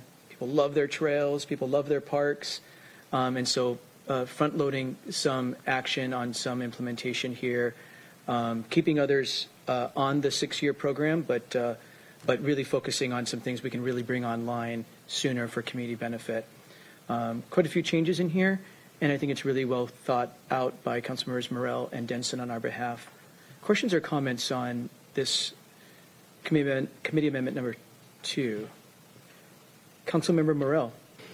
Thank you, Mr. Chair. I really appreciate staff's work on this. This is this amendment has been thought about and ended up being worked through, I think, in a very thoughtful way to get to the council's priorities of actually delivering projects. I, sat on the Park Advisory Board prior to even becoming a council member, and one of the frustrations that I would have is these master plans sit on a shelf and no actions taken. So I understand the need for planning. That's not something that we're pushing to the side. It's just that I think this council wants to complete out some of these projects that we've seen master plans on for the last 20 years and come to fruition. But one of the issues that I just want Mr. Kruger to address is this Sky Bridge and the bridge repairs on the Foothills Trail. What your research was in why we decided to move some of that funding. Could you kind of explain that? Because the word emergency has been used in this description. I'll do the best that I can, and we do have park staff here that can probably describe the situation better than I can. As I understand it, there's 3 bridges on the Foothills Trail that have issues. One of the bridges has some erosion around the footings. I believe that particular project has been designed and is ready for construction, and it's fully paid for in the existing budget, and we're waiting for like a right of entry license to get in and do the work. The next project has to do with a bridge that has some structural concerns that have not been completely evaluated. There's apparently a glue-lam beam of some sort that, and it's one beam in the bridge that spans a water body that has a crack in it, and it may be necessary to replace that particular beam. The engineer folks that I spoke with Public Works weren't certain that there would need to be a replacement, but there may need to be one, and so there's money in the CFP to evaluate that. The third bridge, and I believe it's the bridge referred to as Ski Park Bridge, has fairly significant issues with it. It's an old bridge. It was, I believe, part of the original Foothills Trail, one of the first phases. The bridge has damage to the integrity of the bridge through time. So there's some rot in the structure. There may have been some insect damage to the structure. That bridge is likely needing replacement. And so the engineering folks indicated that the county has determined that the bridge should not have vehicles crossing it at this time. It's okay for pedestrian use and for bicycle use, but no heavy vehicles should be using the bridge. And I believe the bridge may be posted as such. That project is something that would be developed in 2020, constructed in or moved forward in 2026 based upon this amendment. So speaking with the engineer, they said there was not an immediate imminent danger, but it was something that needed to be evaluated and likely would need to be prioritized in the next few years. That's the best of my understanding. Thank you. I appreciate that explanation, because obviously if we knew the structure was in peril, that yes, we would move to get it repaired and fixed. But I think the determination on these is sufficient enough. I think the CFP moving forward has the necessary funds for that, and then there again it delivers some projects. Just to remind the council, in the previous 2022-2023 budget, the Flume Trail was funded, and it was taken out due to some issues that arose with Cascade Water. Recently, Cascade Water is now re-engaged in conversation, and this has been a project that the community has wanted for 7-8 years now, and it would be the lowest cost trail that, if we can get agreements, and granted we still have to work towards that we would be able to establish 7 miles of trail pretty quickly in an area that is just expanded and has no trail area. So this isn't anything new. It's just that I felt it was better to put it back in the CFP than to leave it out, have Cascade Water come back to us and say, okay, we're ready to move forward, and not have any funding available. So thank you. I appreciate the work, Mr. Kruger, that you put into this. I appreciate working with Council Member Denson on trying to get issues solved on both sides of the bridge. And I think it speaks to a lot of areas that we have, as a council, have put priorities on. Thank you, Mr. Chair. Thank you. Thank you for your work on this. Councilmember Kruger. Thank you, Chair. I'm a little concerned of this amendment, as I see the attention going to the right arm of the county to the east and the left arm of the county to the west, in the central areas where so many people are. Cross Park, I'm concerned at moving these dollars out. That is a park where the constituents have engaged heavily over the years, raising funds for that park, and to take away all of their work when the 3rd Council District is the least equipped district in the county when it comes to parks and recreation areas. And I would love to have some more trails that we could address in my area, but they aren't there. They don't have the priority. I'm also concerned with the change in the funding for Spanaway Park. If anything, I would ask that this amendment be held over for tomorrow for more consideration, now that we're taking a deeper look at it. And I'm opposed to these kinds of transfers. Thank you, Chair. Thank you. Vice Chair Campbell.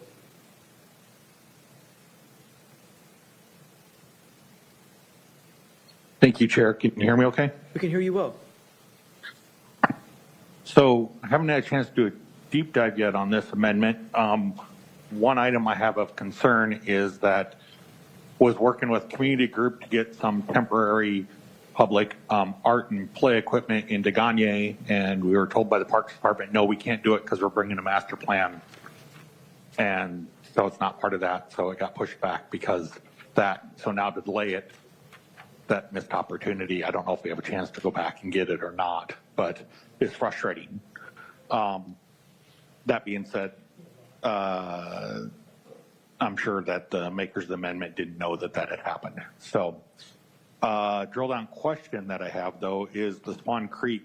What is encompassed in the work that is being delayed for the Swan Creek Park? Let's see if Mr. Kruger can answer that. We also have department staff here in chambers in case we need more explanation.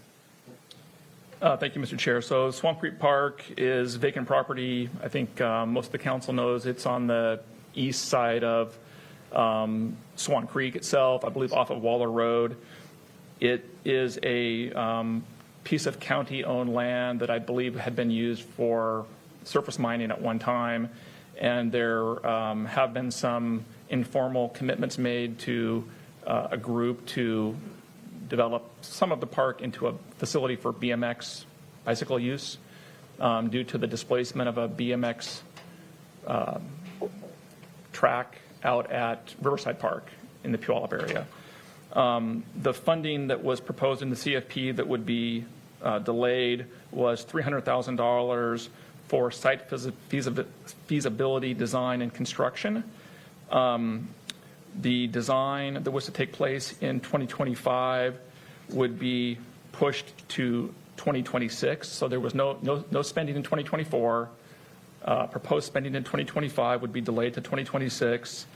Any construction would happen as planned. There's a $850,000 grant for construction that shows up in the CFP in 2027. And so construction at Swan Creek would happen after planning takes place in 2026. Construction would occur in 2027. Does that answer your question, Councilmember Campbell? It does. I just doesn't leave us much wiggle room, particularly with closure of the other park and delivering the services over to there. Just want to be sure this doesn't include the part of the park that is the 64th Street culvert replacement, because that is to line up with the City of Tacoma's 64th Street repaving to continue that trail and crosswalk all the way to Waller. This won't disrupt that project too, will it? I do not believe so. I think that's on the other side of the road and funded through another source. Okay. Okay. Thank you very much. Thank you, Chair. Thank you for those questions. Other questions or comments about Amendment 3? Or is it 2? I'm sorry. We're on 2. Amendment 2. Councilmember Denson. Thank you, Chair. And it sounds like we might be holding this over till tomorrow, so I'll save some of my comments for that. But I just want to express my gratitude to Councilmember Morell for working with me on this, and Chair Mello, you described really, I think, what we've heard. The intent of the council has been, as I've been here the past year, reflecting really a desire to see some of these parks completed. And although we want all of these parks to happen, making sure we ungum the process a little bit, simplify things, prioritize getting a few done and off the list by just delaying some of the planning, some of the feasibility, some of the design by a year or so. Again, keeping the projects on the list, but getting some of them out the door just so that we can celebrate with the community and then focus on our next batch of parks getting done in the future. I think that will help the community. I think that will help constituents in a number of the different districts. And I thank staff for thinking creatively about how we can make sure that we keep projects on the list and get done and set up for success in the future while getting some of the projects done now so that we can, again, clean up that list a little bit. I also want to thank the council for their consideration of looking at the issue of some of the park districts around the county, and the ones that I'm most familiar with over in my district. There's a lot of properties that have been contributing to REIT and park impact fees for a number of years, and making sure that those park districts have some of the dollars that they need to build out the parks that they are working on as well. Not all of the dollars, I absolutely believe that they need to be contributing to county-wide park system as well, but some of the dollars so that they can do the good work that they are doing to provide services to not only District 7, but county-wide residents. Thank you. Thank you, Councilmember Denson. Mr. Kruger, do you have something to add? I was just going to speak to the schedule as outlined by your budget staff for the council's consideration concerning how to dispose of this amendment. And so as the budget staff has outlined your schedule, I believe the council intended to pass the CFP out to the full council, not retain it in the COW tomorrow.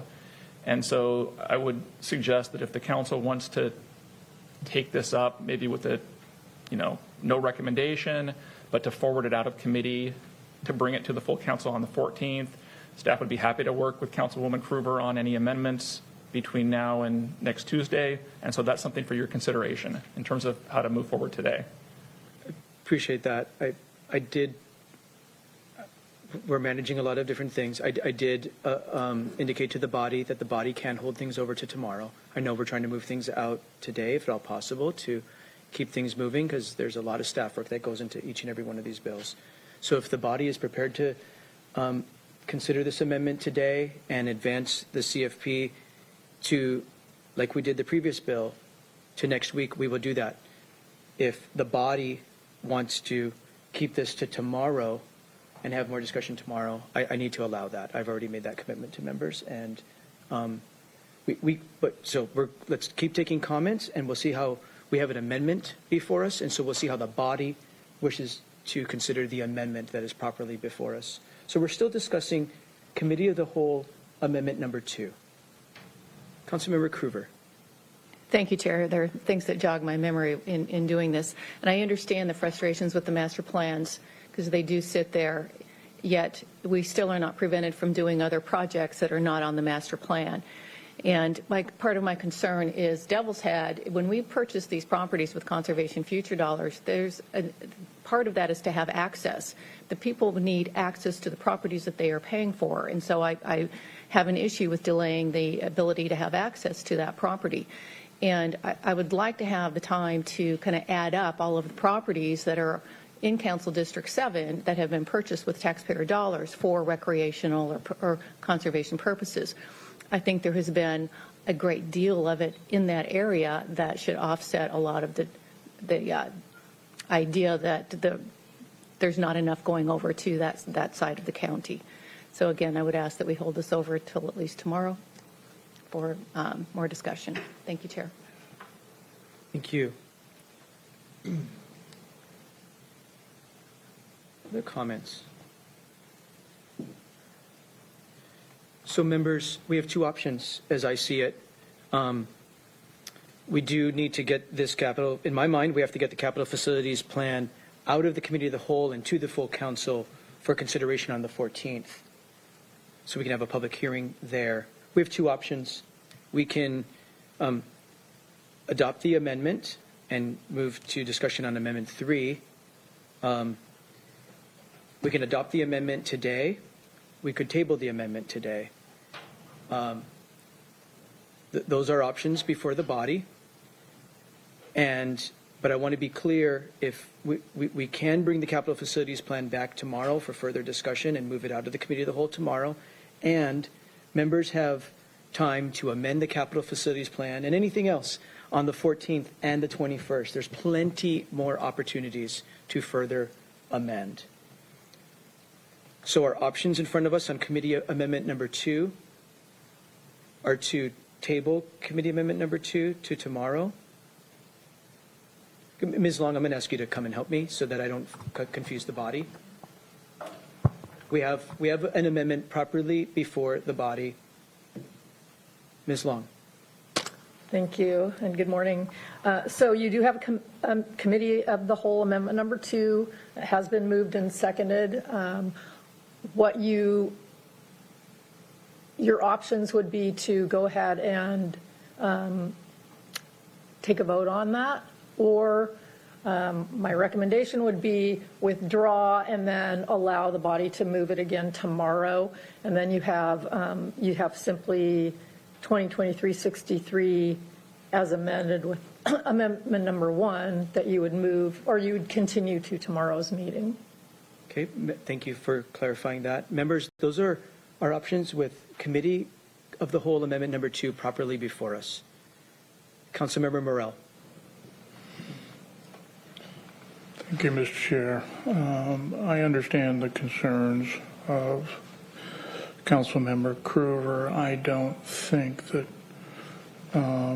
it's going to change the outcome of the amendment, and any council member can amend a proposal at any time moving forward, especially at the November 14th issue.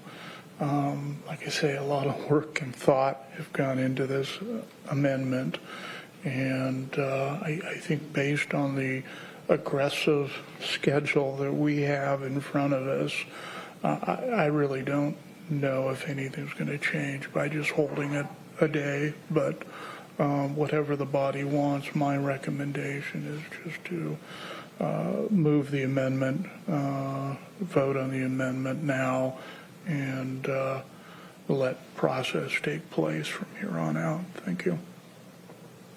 Thank you for that input. Councilmember Denson.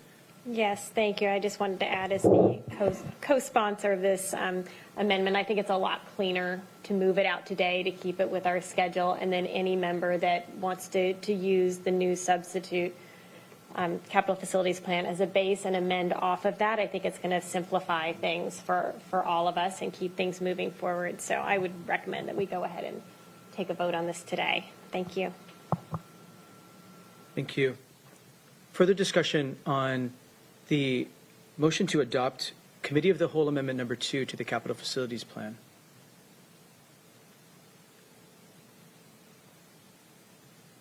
We'll take a voice vote. The motion is to adopt Committee of the Whole Amendment number 2 to the Capital Facilities Plan. All those in favor, please say aye.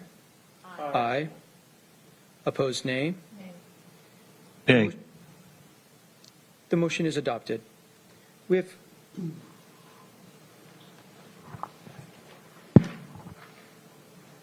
have Committee of the Whole Amendment number 3 before us.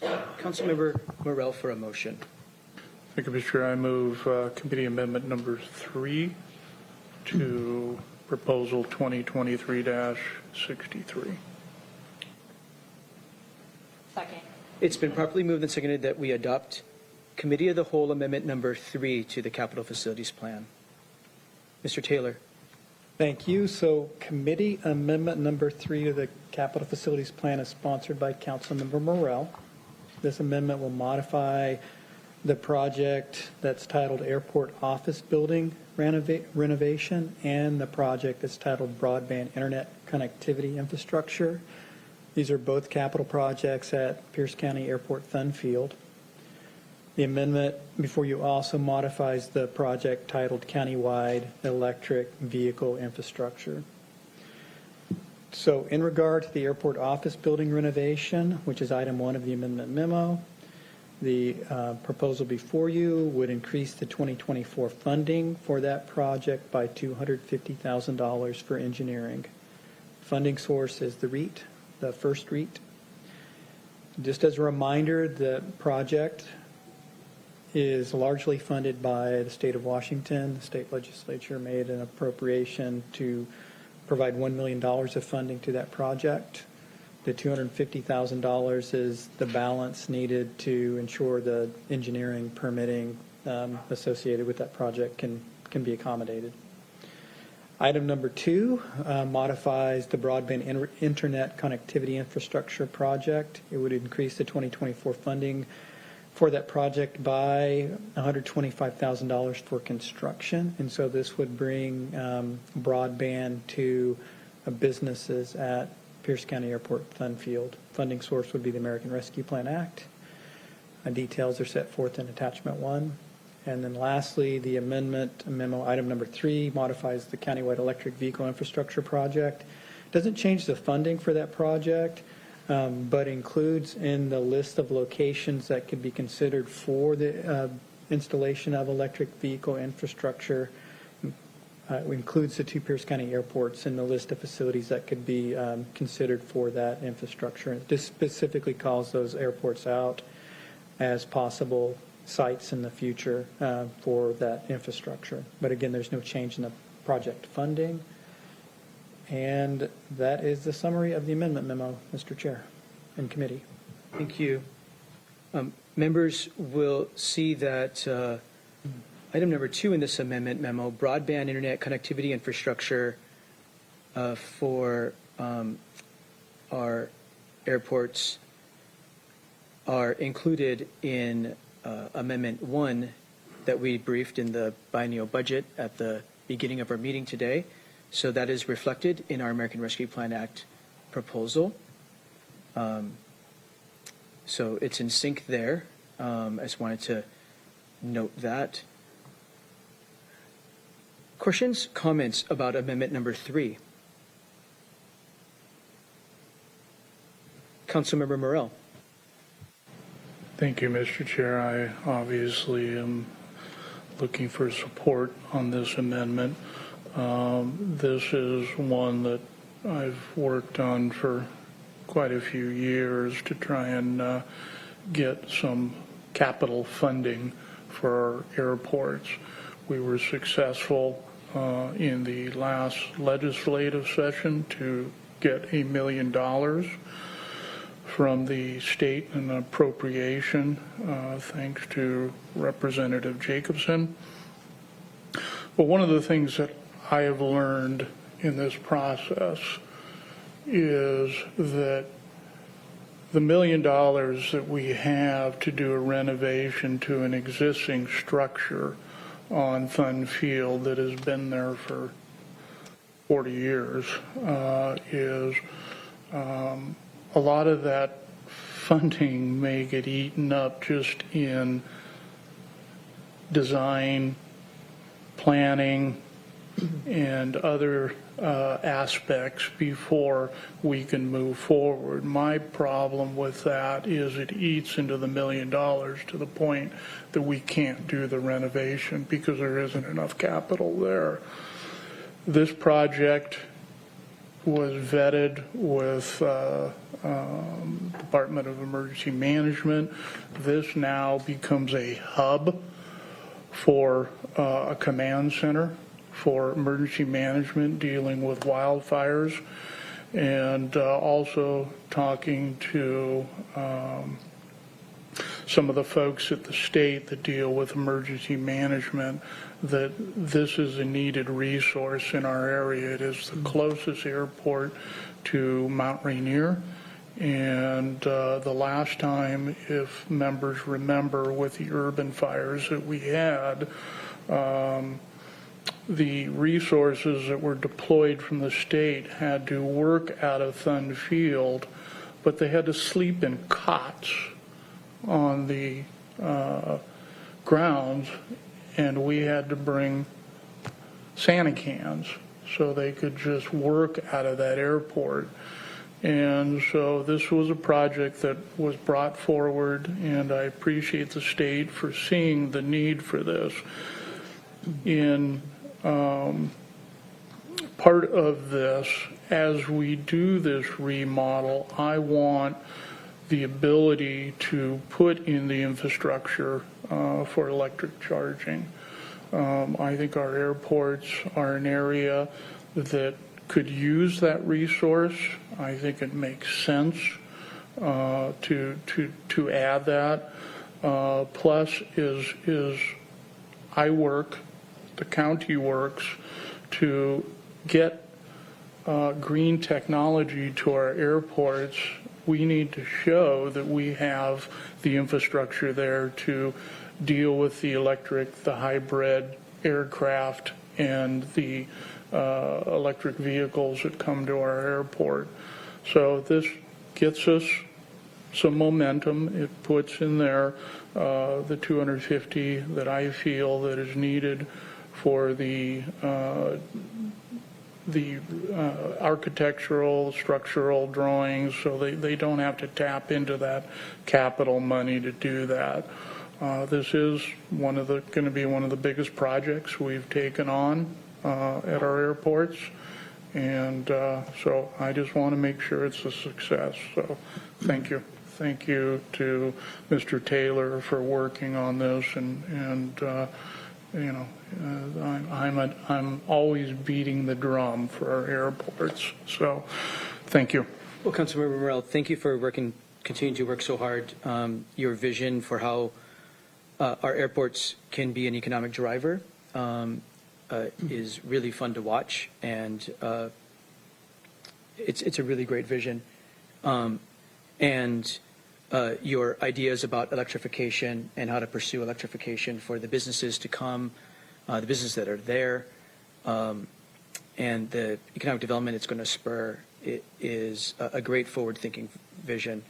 I appreciate this amendment for those reasons. I also want to point out many of the things you just spoke to In council amendment number 1 to our budget, to our biennial budget, there's a new grants coordinator in the Sustainable Resources Division whose job is going to be to look for every opportunity with the Federal Inflation Reduction Act and the State Climate Commitment Act. There are so many dollars available for the things you just talked about, for electrification, for economic development, electrification, for cleaner buildings, cleaner transportation, and for everyone to save money. So this is one of the many things that new grant coordinator is going to be able to work on to bring the resources home, because as you just noted, these projects are expensive and complicated but have so much promise. I really appreciate this amendment and I intend to support it. Are there further questions about Amendment 3?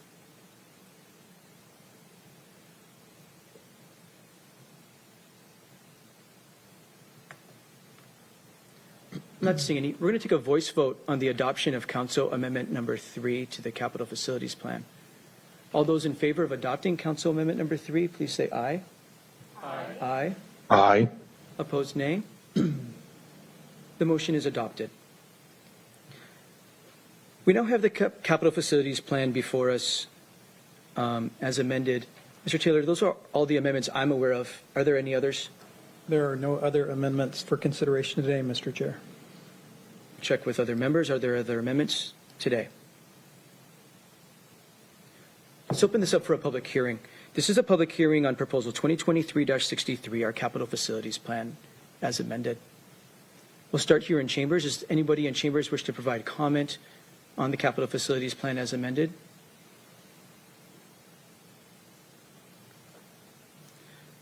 I'm not seeing any. Ms. Price, anybody in our Zoom room? For any member of the public wishing to speak on this proposal, you can press the raise hand icon on Zoom or *9 on your telephone keypad. There are no hands raised at this time.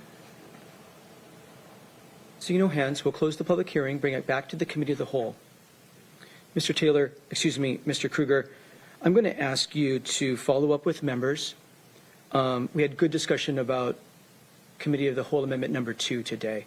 Councilmembers Morell and Denson worked really hard to try to reflect the will of the body's discussions about how to get to more implementation early on in the next 2 years of the Capital Facilities Plan. As often happens with amendments, we're zeroing in on what's being amended and have a hard time lifting up and seeing everything that's in the Capital Facilities Plan. There's a lot of park improvements that happen countywide in the Capital Facilities Plan. We're amending some things. I'm going to ask you, Mr. Kruger, to follow up with every member before tomorrow to help members understand what's in each district as it relates to parks over the next 2 years, over the next 6 years, to see the entire Capital Facilities Plan as amended. Because again, sometimes it can be confusing when you're looking at an amendment. We're not thinking about everything else that's in there with everything else going on. Mr. Kruger, do you understand the request? Absolutely, thank you. Thank you for doing that. Members, we've had good discussion on amending this. Our options are to continue it to tomorrow, to allow members to bring forward any other amendments in Committee of the Whole. If there is a member that wishes to do that, it is my preference to allow members to do that. The other option is to advance this to the full council on Tuesday, November 14th, for a public hearing. Does any member wish to hold the Capital Facilities Plan to the Committee of the Whole of Thursday, November 9th? Councilmember Morell. Thank you. I don't think it would impact anything if we forwarded it with no recommendation, would it? To Committee of the Whole of Thursday, November 9th? To November 14th meeting. That is an option. Thank you. Councilmember Kruger. Thank you, Chair. I will agree with that, with the no recommendation to move it to the 14th. Any other comments about how to proceed? Councilmember Morell, can I ask you to make a motion? Yes. Thank you, Mr. Chair. I move that we roll all amendments into a substitute proposal number 2023-63, forwarded to the full council on November 14th with no recommendation. Second.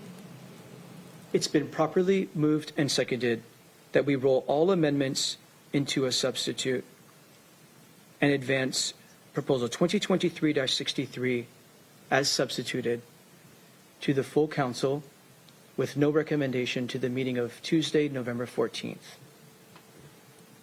Is there any final discussion or questions on that motion?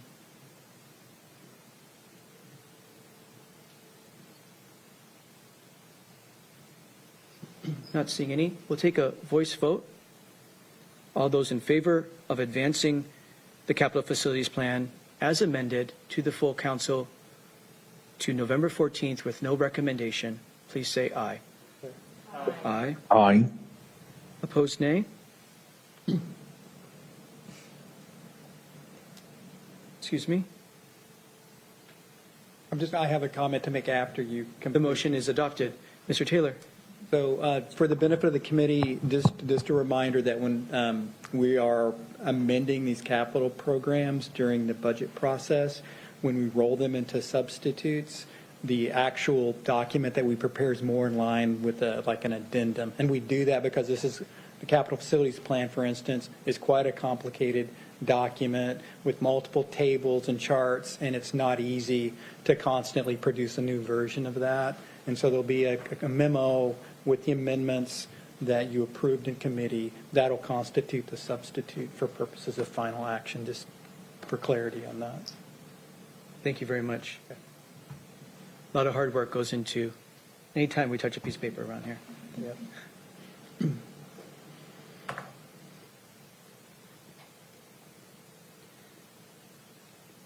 Thank you for that good discussion, Council. Council members, items 7, 8, and 9 do not have content in them yet on purpose. There's a lot of work going on with members and staff to produce items for consideration for these proposals. But so, Ms. Long, before I take them up, seeing as there's no exhibits for these, do I need to take, first question, do I need to take public hearings on them?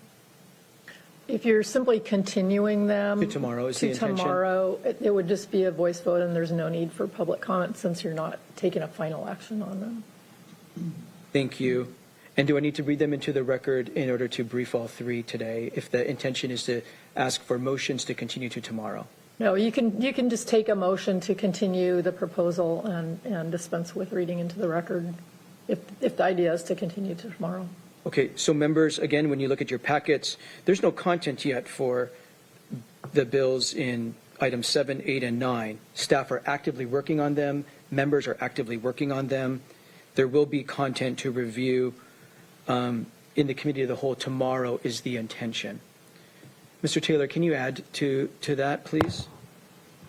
Mr. Chair, what you stated is correct. There have been multiple requests from council members for information to go in these three items, 2365, 2366, and R 2023-155. These are collectively referred to as the budget trailers.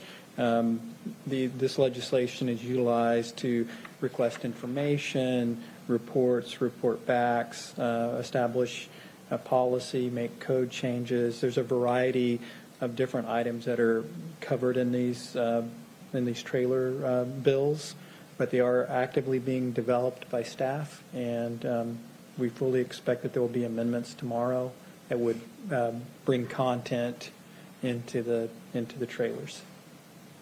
Thank you. Do members have questions about what to expect for tomorrow? They'll be uploaded as soon as the staff can get them together and get sponsors' approval, and as soon as clerk staff has the ability to upload packages, they will do so as soon as staff time allows. They're working very, very hard on our behalf. We're very grateful.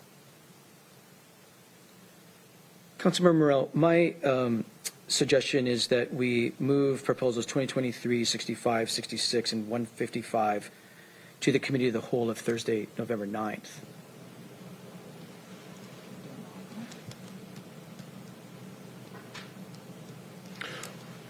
Thank you, Mr. Chair. I move proposal number, do you want to do it individually? Do you want Together, it if you're Together? willing. Okay.